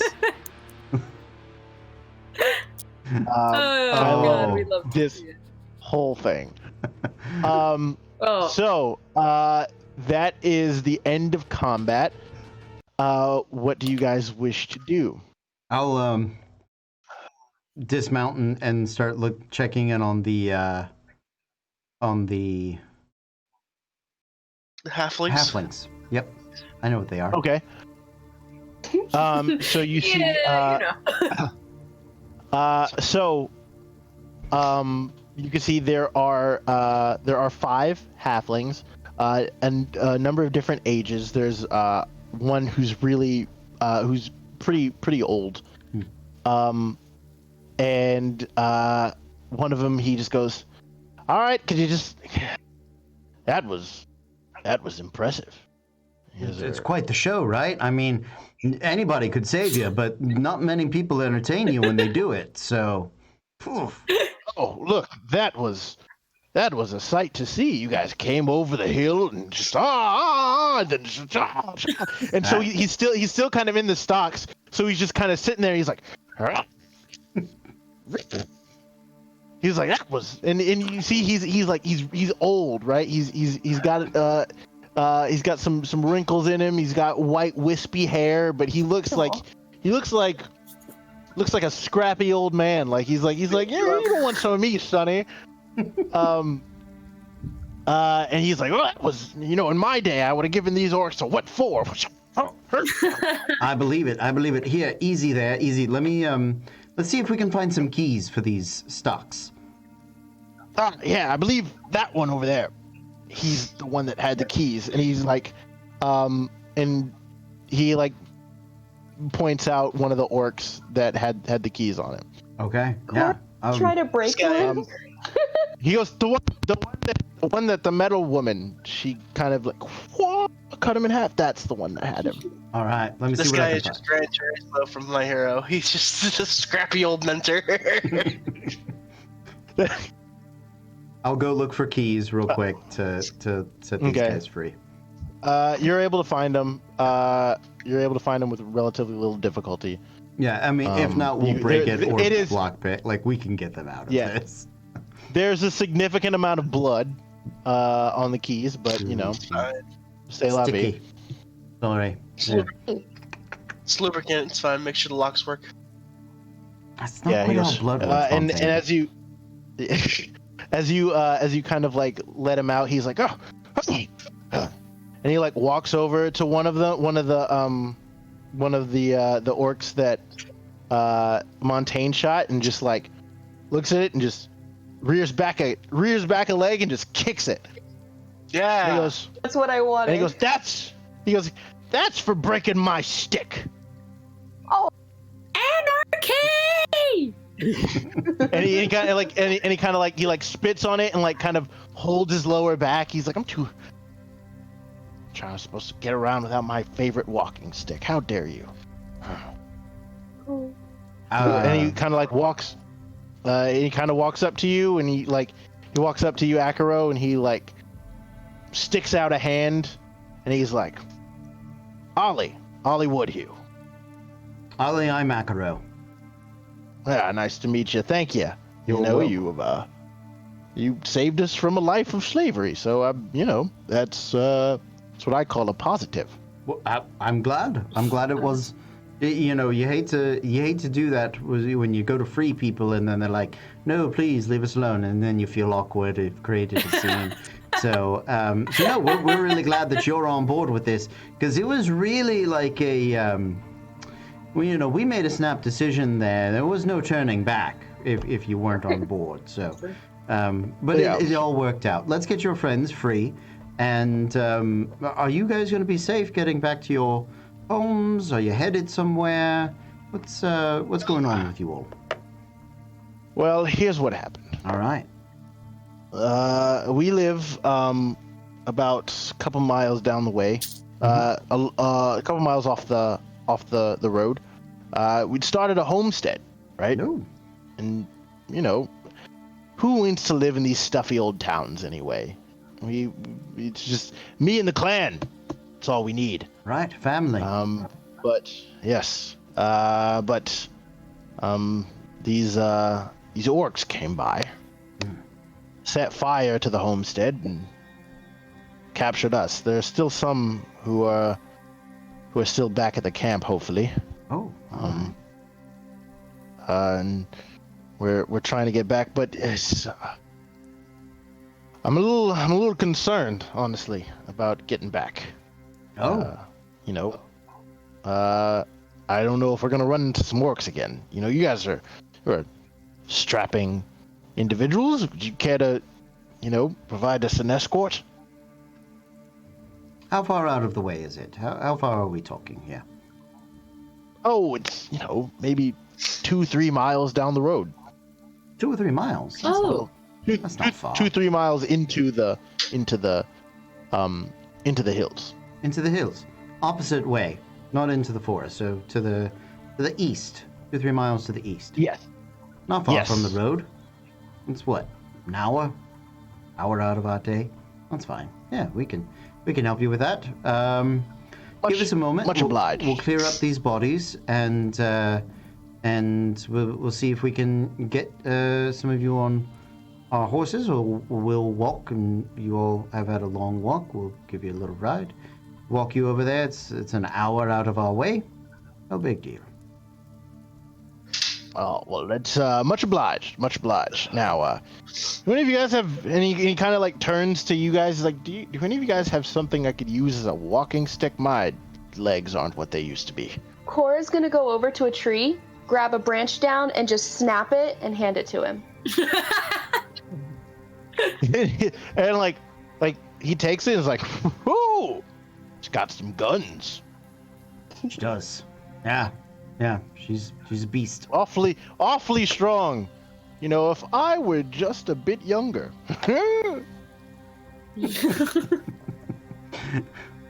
Cora's gonna turn to Nyx and be like, "What is that supposed to mean?" Nothing. I'll tell you when you're older. Okay, I'm older. All right. Couple of minutes. It means this tiny man's a little perv. That's what it means. He goes, "When you get to be my age, you learn to appreciate the female form in many ways." Yeah, go for it. And he's like taking the stick and just starting to like. As she's walking, as Nyx is still on her horse, and she's gonna get the horse to knock the knocking stick, the walking stick. That's fucking. And he kind of like stops and like. Trip this old man. She's like, "Why can't you be nice like the other one?" Nope. I'm your worst nightmare, old man. Now let's get you to the home. They're probably missing you by now. A village misses its idiot when he's gone. Like, idiot. And he kind of stops. He goes, "You're not necessarily wrong there." I know what I see. Yep. So I'll search the bodies if there's anything of value. If not, that's fine. If there's it's mainly just, you know, older equipment that's not as useful. Sure. Moldy cheese. Yes, love that. If there are any like daggers or small weapons that the halflings can use, I will give them to them and be like, "Here, pointy end of the person." Just, you know, just in case. For future times. All of the orcs tend to have like great axes. So yeah, not even that. All right. And like javelins, so they're like they're like, "I can't use this." All right. Well, I tried. So you're able to escort the clan back to their homestead, right? And as you get there, you see that there is there are burn marks. The main house is burned down. You can see that there is what looks to be like a shed off to the side that is still in somewhat working order, but there's still some scars. And but as you reach the edge of the homestead, you can see that there are a number of halflings that have exited. Some of them they have crossbows pointed at you, and some of them have like rudimentary weapons. But as you get closer, you see Ollie takes the new stick that Cora gave him and waves. He goes, "Don't worry, it's just us." And then you see them. They drop all of their weapons and start running, running towards the ones that were captured. And they just kind of embrace them and they hold them. And they're just like, "I never thought I'd see you again. I'm just so happy. I'm so glad you're safe. Thank you. I'm so glad. Gods be praised." And you know, so it's just a very it's a moment of reuniting. And it is a thought of the fact that they thought that they had lost their family forever. And you can and as Ollie, as soon as Ollie is like, "All right, we're fine. And he goes, "Hey, go get the," and he turns to one of them and goes, "Go get the thing. And they're like, "Oh, right." And one of them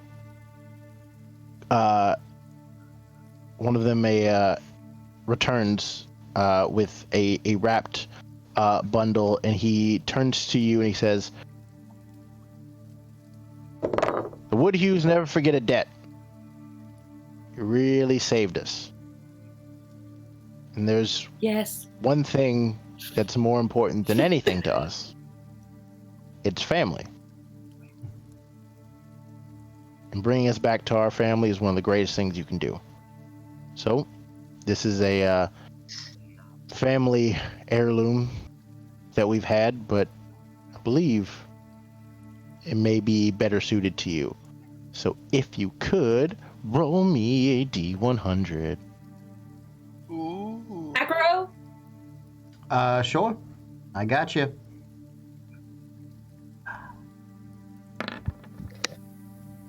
$48. Go get the thing. 48. What's The big Let's thing. see. Give him a thing. The thing. But the thing.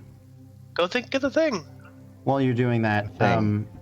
we're gonna sort of lean over to Nyx when this big display of family reunion is happening, and sort of low under the breath, because I haven't done the brain trick today.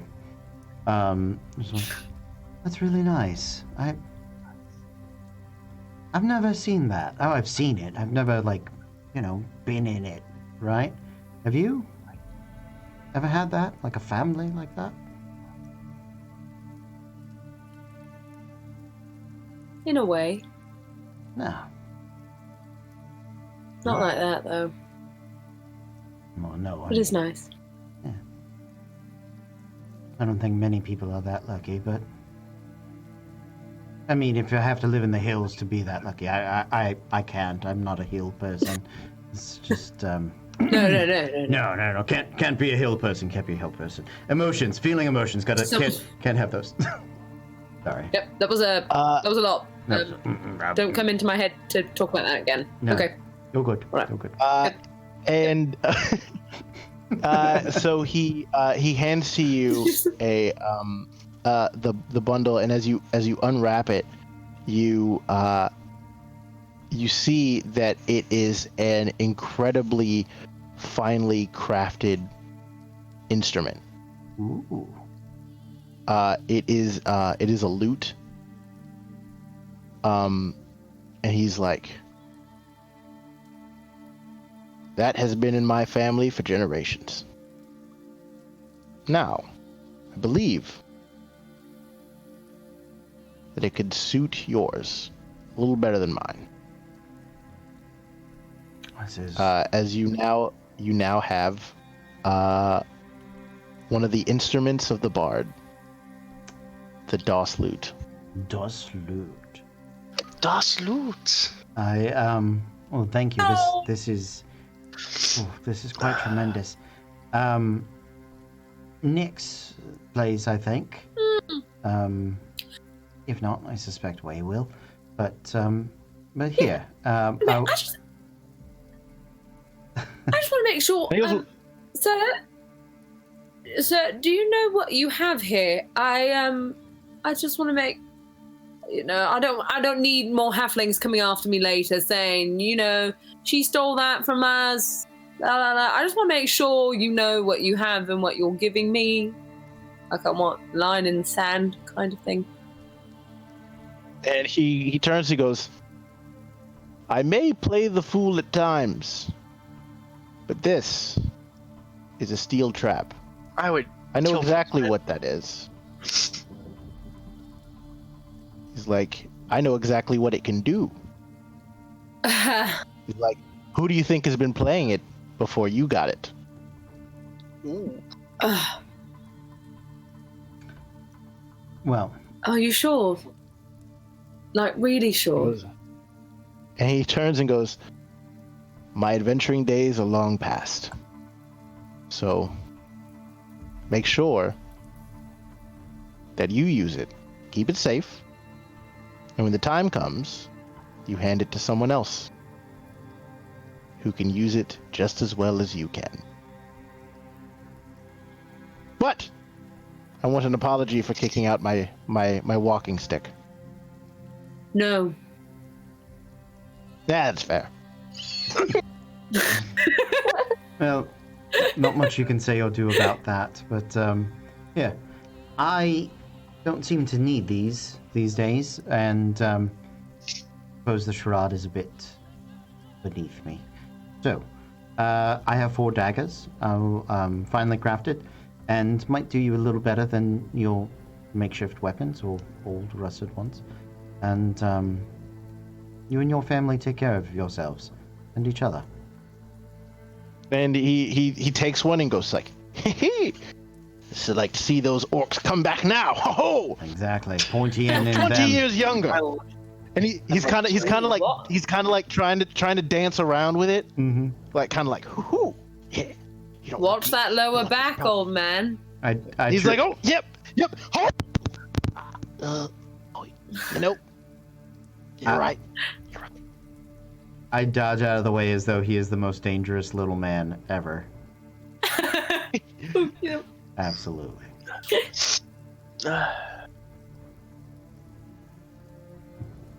Well, Yeah. I guess we should be on our way. Yeah, it's about that time. All right. Good luck. Well, good luck to you. Hopefully, we cross paths again. And remember, anytime you need a place to stay, just remember, the old Woodhue homestead always has a spot for you. Shall keep it in mind. Take care. She'll have to sleep on the floor though. And he like winks at her and he's like, No, it's not the first time she slept on That's the floor. fair.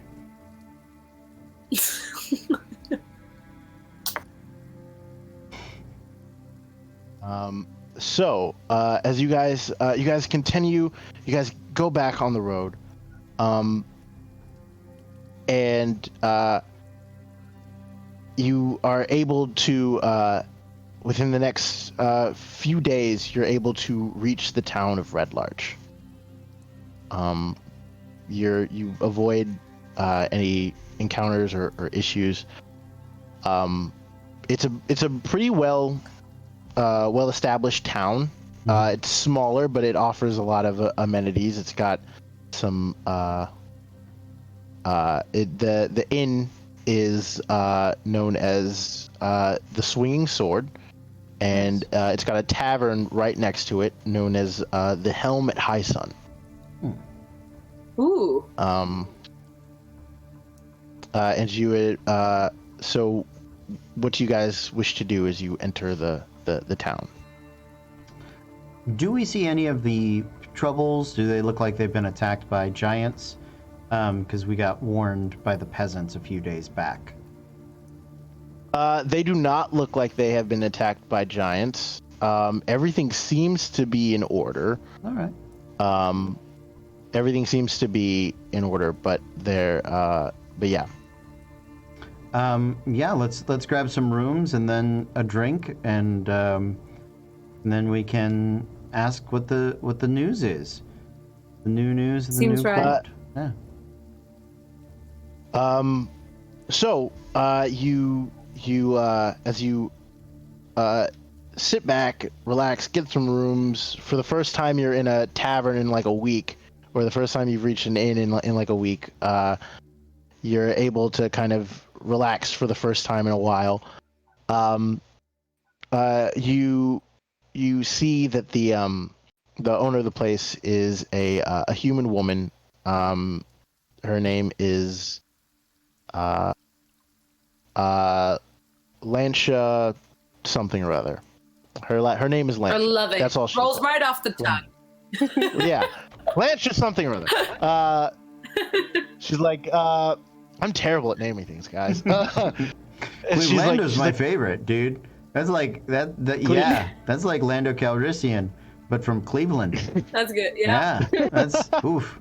Leave Lando. And he goes, she goes, well, welcome to the Helm at High Sun. What can I get you? Beer, lager, ale, cider if you have it. Drinks all around, except for Cora. We don't know if she's old enough, and she doesn't really drink. So we'll go with that. And we had passed some peasants that had come through here. Sorry. Oh, that's true. No, I don't want to interrupt. I was just going to ask, Cora, do you eat anything? Do you want anything? I mean, I'd like to get you something to celebrate. No, I don't really eat or drink anything. I kind of just exist somehow. In that case, madam, if you wouldn't mind bringing me two, it would be rude to leave her out, so I will have a second one for my friend. How magnanimous of you. Thank you. Now, back to business. I apologize. Very important. It is important. We had passed some peasants a few days on the road. Said the Red Lodge had seen some trouble. Was just curious if you knew anything about that. And she like kind of like leans up. She's like, "Oh, Red Lodge is fine. We should be just fine." And she goes, "Just get out of here." Spot. I apologize, GM. Could you say that at full volume so that I can hear you? Although we accept that she is creepily whispering to us. Yeah, she said, "Just get out of here as fast as possible." Huh. All right. I'm gonna say in Thieves' Cant. Is it giants? Let's see. You know what? I'm gonna roll a percentile and see if she understands Thieves' Cant. Sure. 86. Yeah, she does. Nice. And she turns and says in Thieves' Cant, I wish it was giants. Oh. I'm gonna like double Thieves' Cant here, so I'm gonna Thieves' Cant, but knowing that the Zentarum might speak that, I'm gonna make up I'm gonna call them worms instead of snakes or whatever. I'm gonna try to like infer, is it that it's Zentarum? Yeah, without even in Thieves' Cant without really saying it out loud. She kind of like squints as she's trying to like process what you're saying, and she kind of realizes what you're trying to say. She's like, and she whispers. She leans in again and whispers. She's like, "There's some cultists about. There's some issues in the hill." Right. I'm gonna turn on the psychic cell phone. Okay. For everybody. Hold on. 5 is more than enough to get the party and her. Akira, you're doing the whole windmill thing again. I haven't seen a single trench since we've been here. Don't worry about the windmills. We're going to do this now. Hello, friend. Sorry, we're going to have a private psychic chat with you. This way you can speak with us clearly. Isn't this?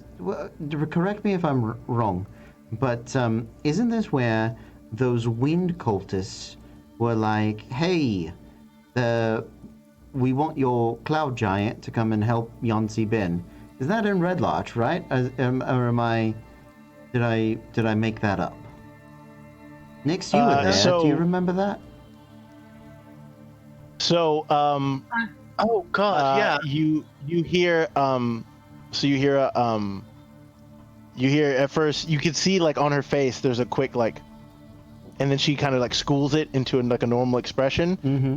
And she catches on pretty quickly, and in her head she's like, "Wind, earth, fire, water.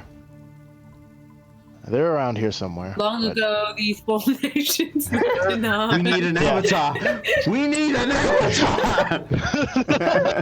Quick, we've got to find the secret tunnel man again. It's like, See, my brain went to the fifth element, so Heart. that's where my head's at. Sure, yeah. Or Captain Planet. Yeah, so heart. Yeah. Oh, Yes. and can everyone give me a perception check, please? Sure. Yeah. Yeah. I can get like. I'm gonna keep using this die. It's been not shitty tonight. Let's do it.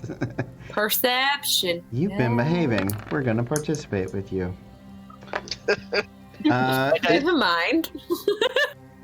Is this a new day? This is a new day, correct? It is a new day. It yeah. is a new day. Okay. So My dice, like my relationship with It's a my new parents, day. yes, have it to earn my is. attention. So that is an That was just only a 10. 18, or if 18 fails, 23. Okay.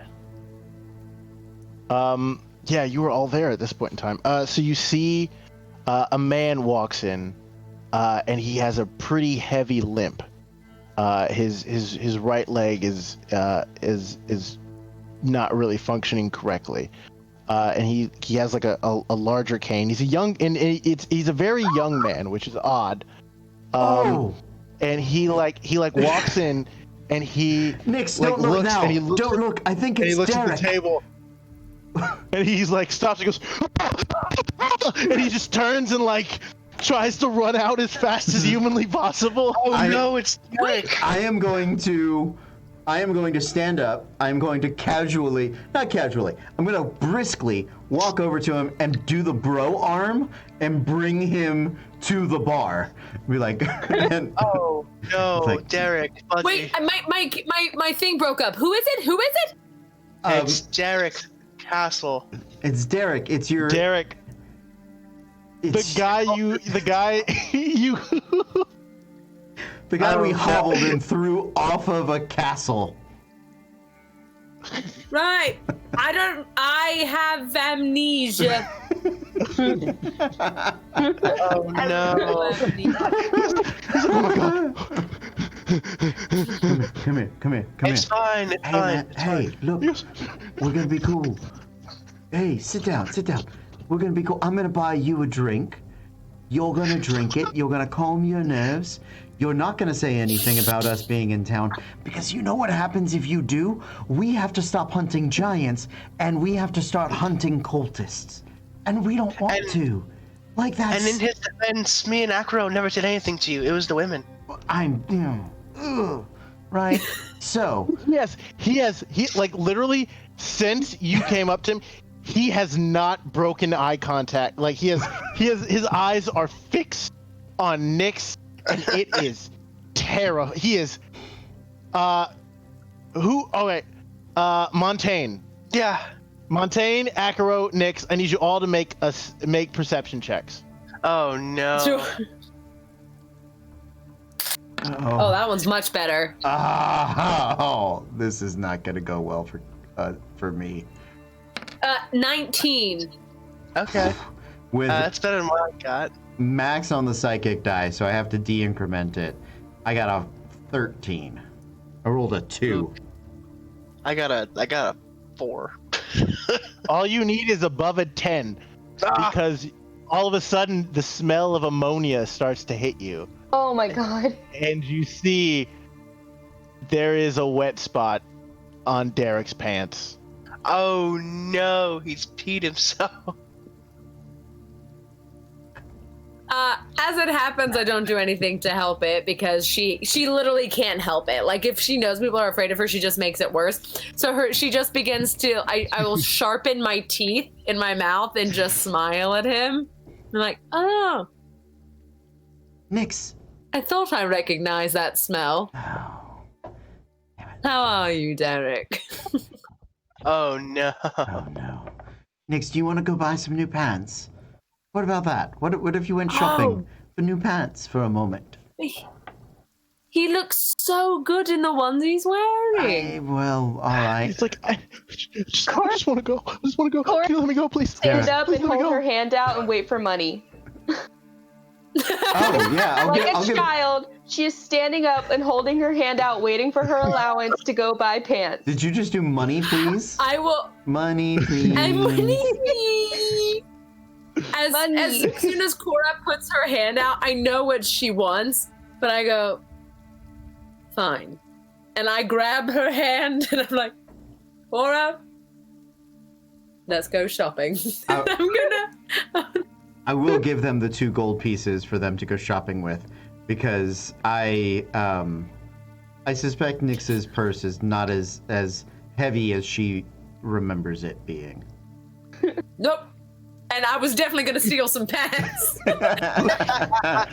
It's just 2 gold pieces. Like, it's more than enough to buy pants. Like, you know, Yeah. like get multiple sizes, get some different styles, right? Like, really switch it up for, you know. Comes back with 1 pair of pants and hopes they work. Right. And then, like, her hair's done, her nails are done, like she's looking like she just got her makeup done.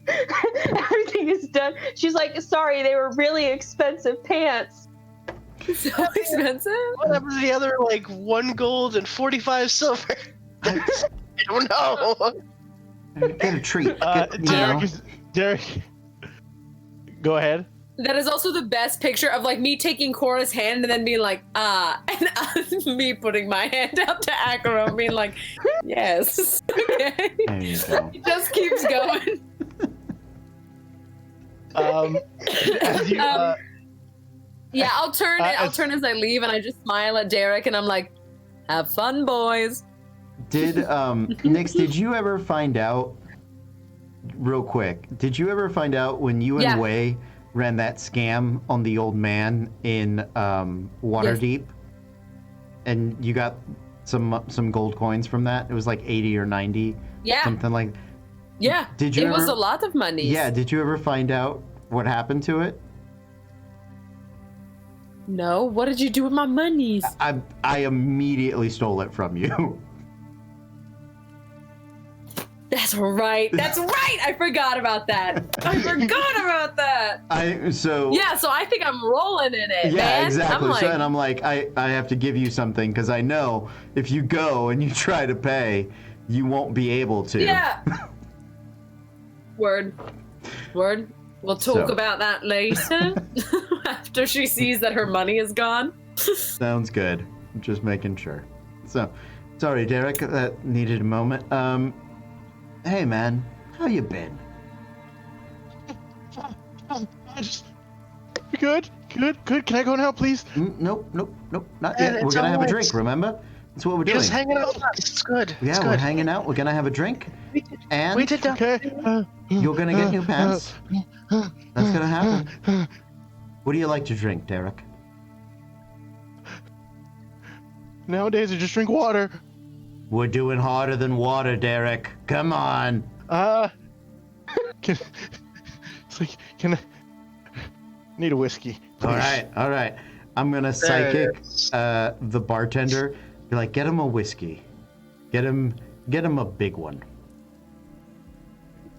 And like she pours it and sets it down in front of him. He immediately just drinks all of it in like one shot. Nice. And he's like, yeah, there it is. There's a liquid courage.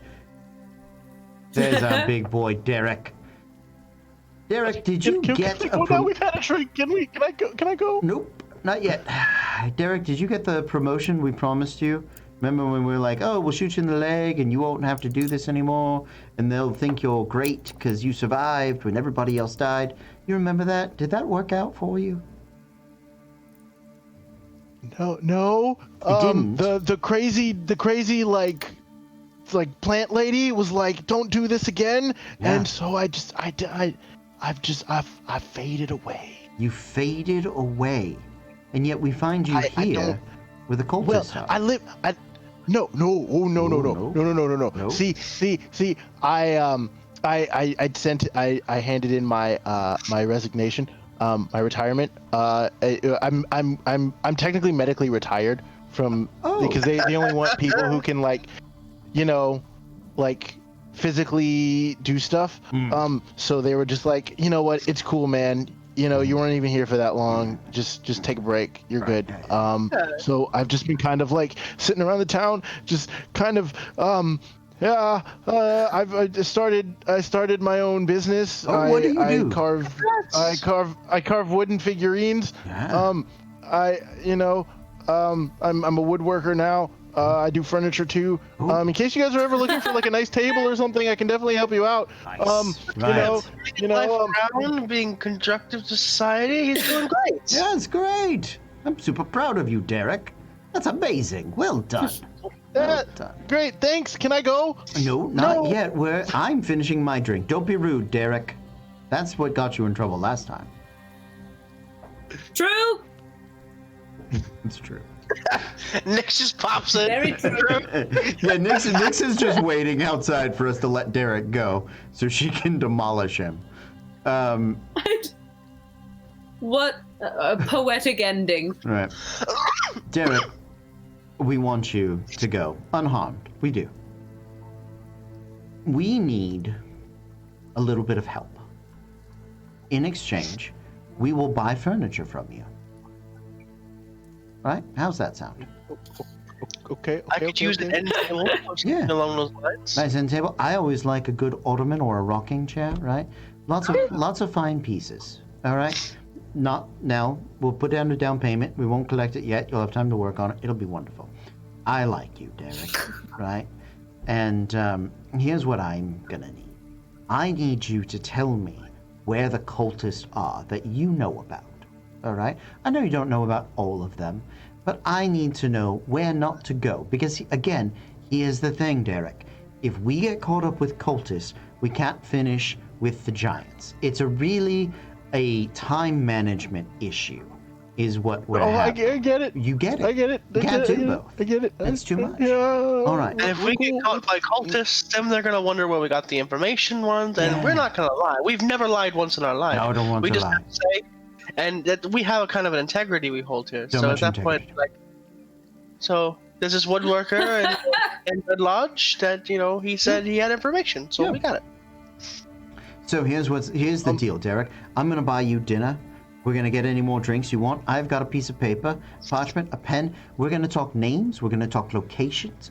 We're gonna share all of those things, nice and quiet, like just here, you and me. And in fact, if you want, I could do it in your brain. Remember, we can do the psychic piece in your brain, and that way you wouldn't have to say anything out loud. And that way, it. Well, he's like I prefer not to have you in my head. That's just it's really uncomfortable. It's a little creepy and a little sketchy. And no offense, I'm just not necessarily up for that. Right. Well, then I think that we should discreetly have this conversation, and then you can go. Okay. How's that? Oh, okay. Okay. Cool. Okay. Right? Yeah. Who's my big boy? Who's my big Derek? My big dear. Who's my big Derek? He then. Who is it? Do I have to? Yes, you do. We're not moving on until you have an affirmation. Now, either you say, I'm the big Derek, or you say, I am fire and I am death. That's it. Those are your options. Which is one more option that he usually gives people. That's so true. Yeah. Yeah. I am fire and I am death. No, I am hey, Derek. look at you being creative with your choices. You don't really want to. So he then proceeds to give you names of who he knows. Great. That are involved. Mm-hmm. Yeah. He's like, he also says, and just whatever you do, don't go into the Somber Hills. That's where they are. If you stay out of there, you should be good for a little while. They're trying to like expand and stuff, but I don't think they're gonna get out anytime soon. You kind of set them real back with the whole Zephyros thing. Wow. Yeah, that's all I know. Can I go now? Are the girls back with your pants yet? Are the girls back with his pants yet? Yeah, are you guys back with the pants? This is definitely a role play moment, and to be deprived of such a thing would be very disconcerting. Go, please. Go ahead. Go ahead.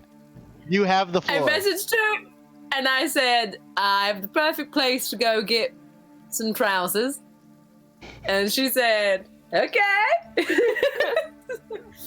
As soon as we get outside, I say, Cora, we're gonna keep this money.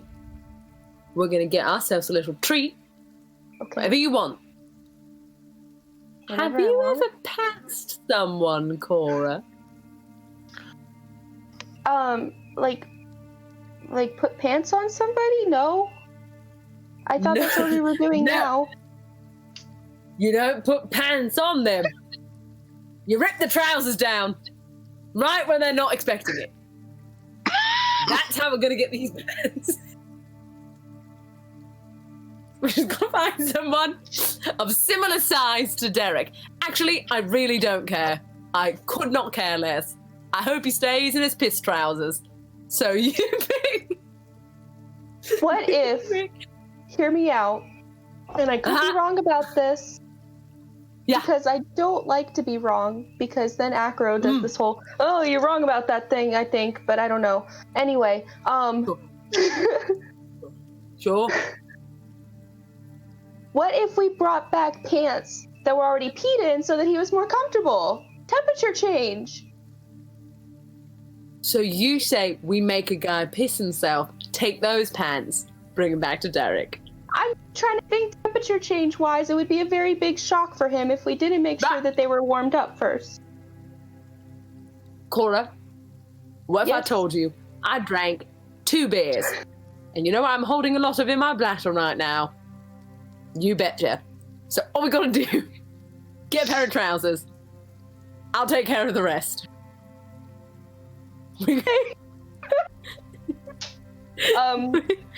Cora will begin scouting this. out.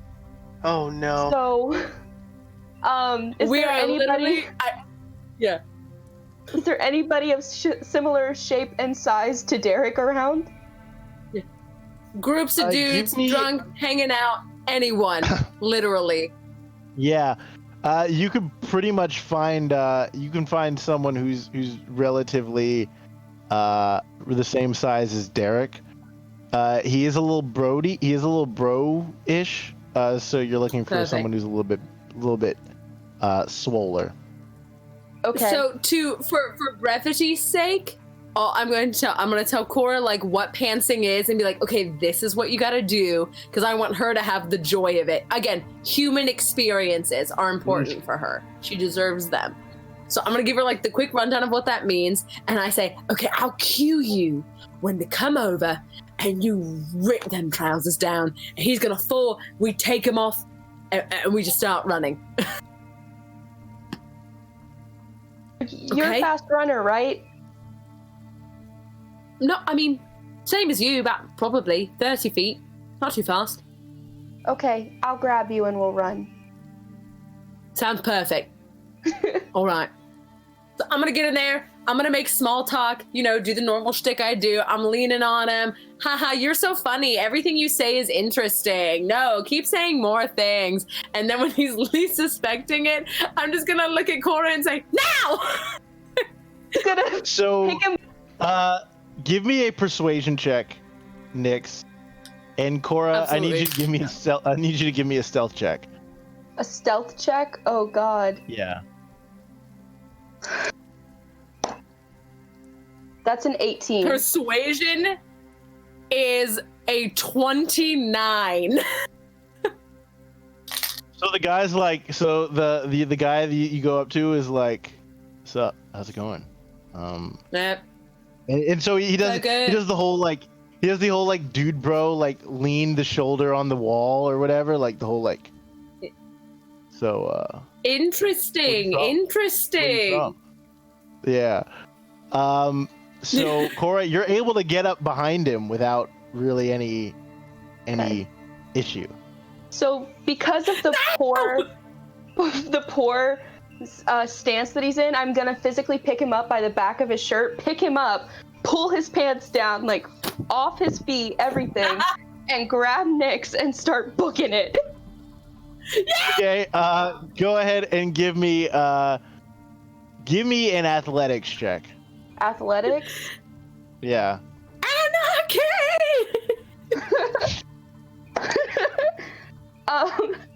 That's a nat 20.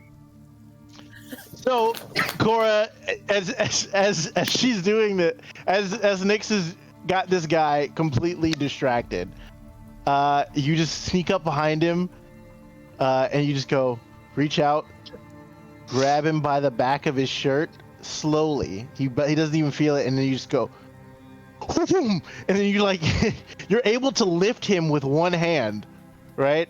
Yes. And you're able to also like rip his pants off with the other, drop him, and then you just turn and book it.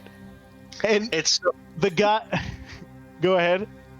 it's one of those, she pulls it and just like pulls him out of the pants and just sit there for a second. Yeah, and she and like, and he's just as he like hits the ground, he falls in his butt, and he's just like, what? And as the pretty girl he was just trying to talk to is gone, and all of a sudden he is lifted out of his pants, and he is just like, and he's just sitting there like wondering what in God's name just happened, and then he looks down and realizes he has no pants on. That's Turns right. around So- and sees Barbear just flopping up against the running Cora. Bear. So you have all so you're back at the inn. You see Derek is still just petrified.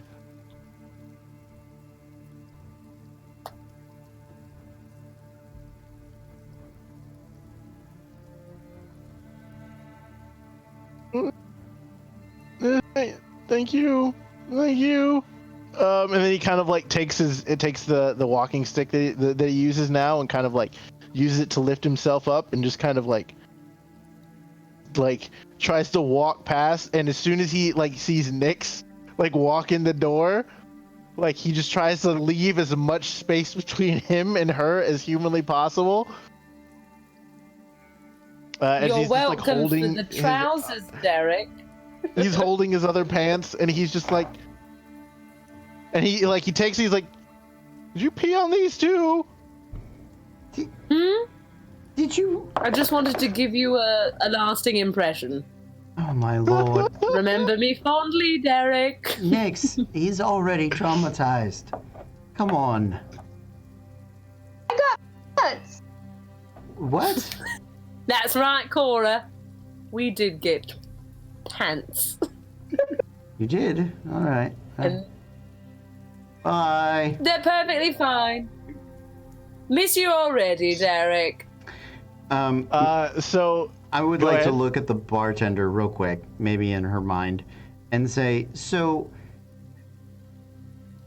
is there like a deposit we need to put down on the room if we are pretty sure we're going to get attacked in the middle of the night and property damage is likely? Just, I want to check.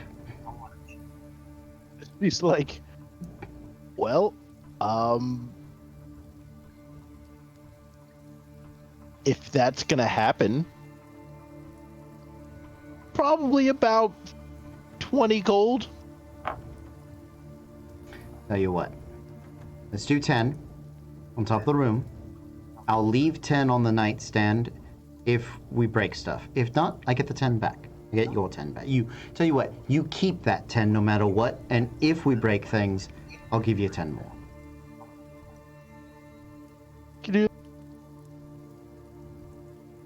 I could do that. That's fine. Cool. All right. So, great. Nice beer. It's good. It's an interesting place. And you DM, can you go ahead. I was just going to ask, as Derek leaves, man, because I know this like, I don't know what Acro did, I didn't know what was going on, but I want to do an insight check, because I think that dude's an absolute rat. So, can I do a quick insight check as he leaves? Yeah, go ahead. Okay.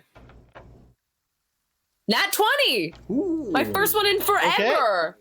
Okay. It's the power of What Derek. are you looking for exactly? Well, like, it just like, my background, and I'm just like, I think this dude's a rat. I think he's spineless. I think he's gonna do whatever anyone asks of him.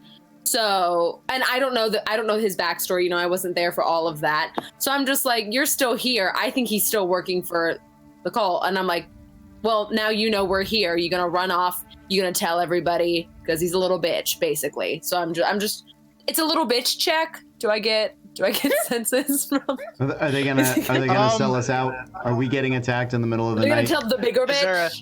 Is there a narc check? Yeah.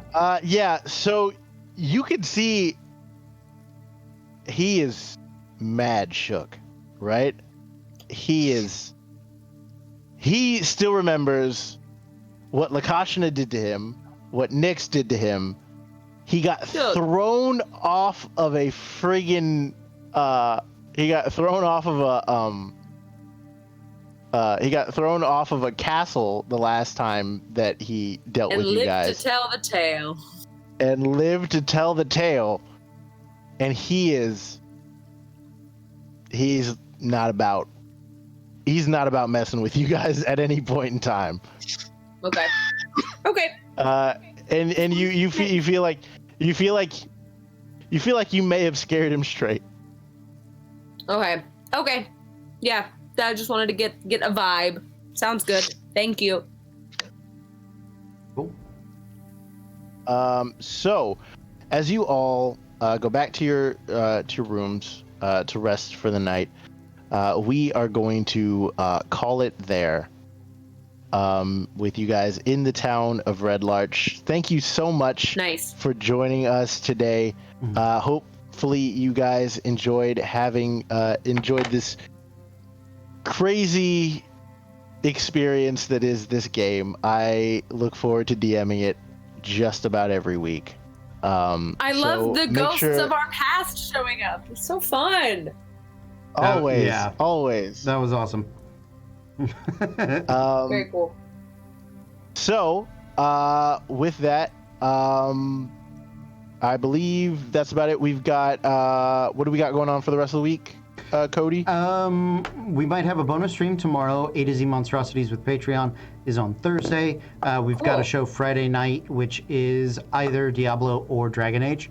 And we might have a bonus show on Saturday. So stay tuned to the socials. We've got some polls going out that are going to help us pick our next shows so that we can get some more content going for you guys. We got set back the last week. So we're back. We're happy to be here. And yeah, that's what we got. I love that. All right. I love it. Well, that'll do it for us here.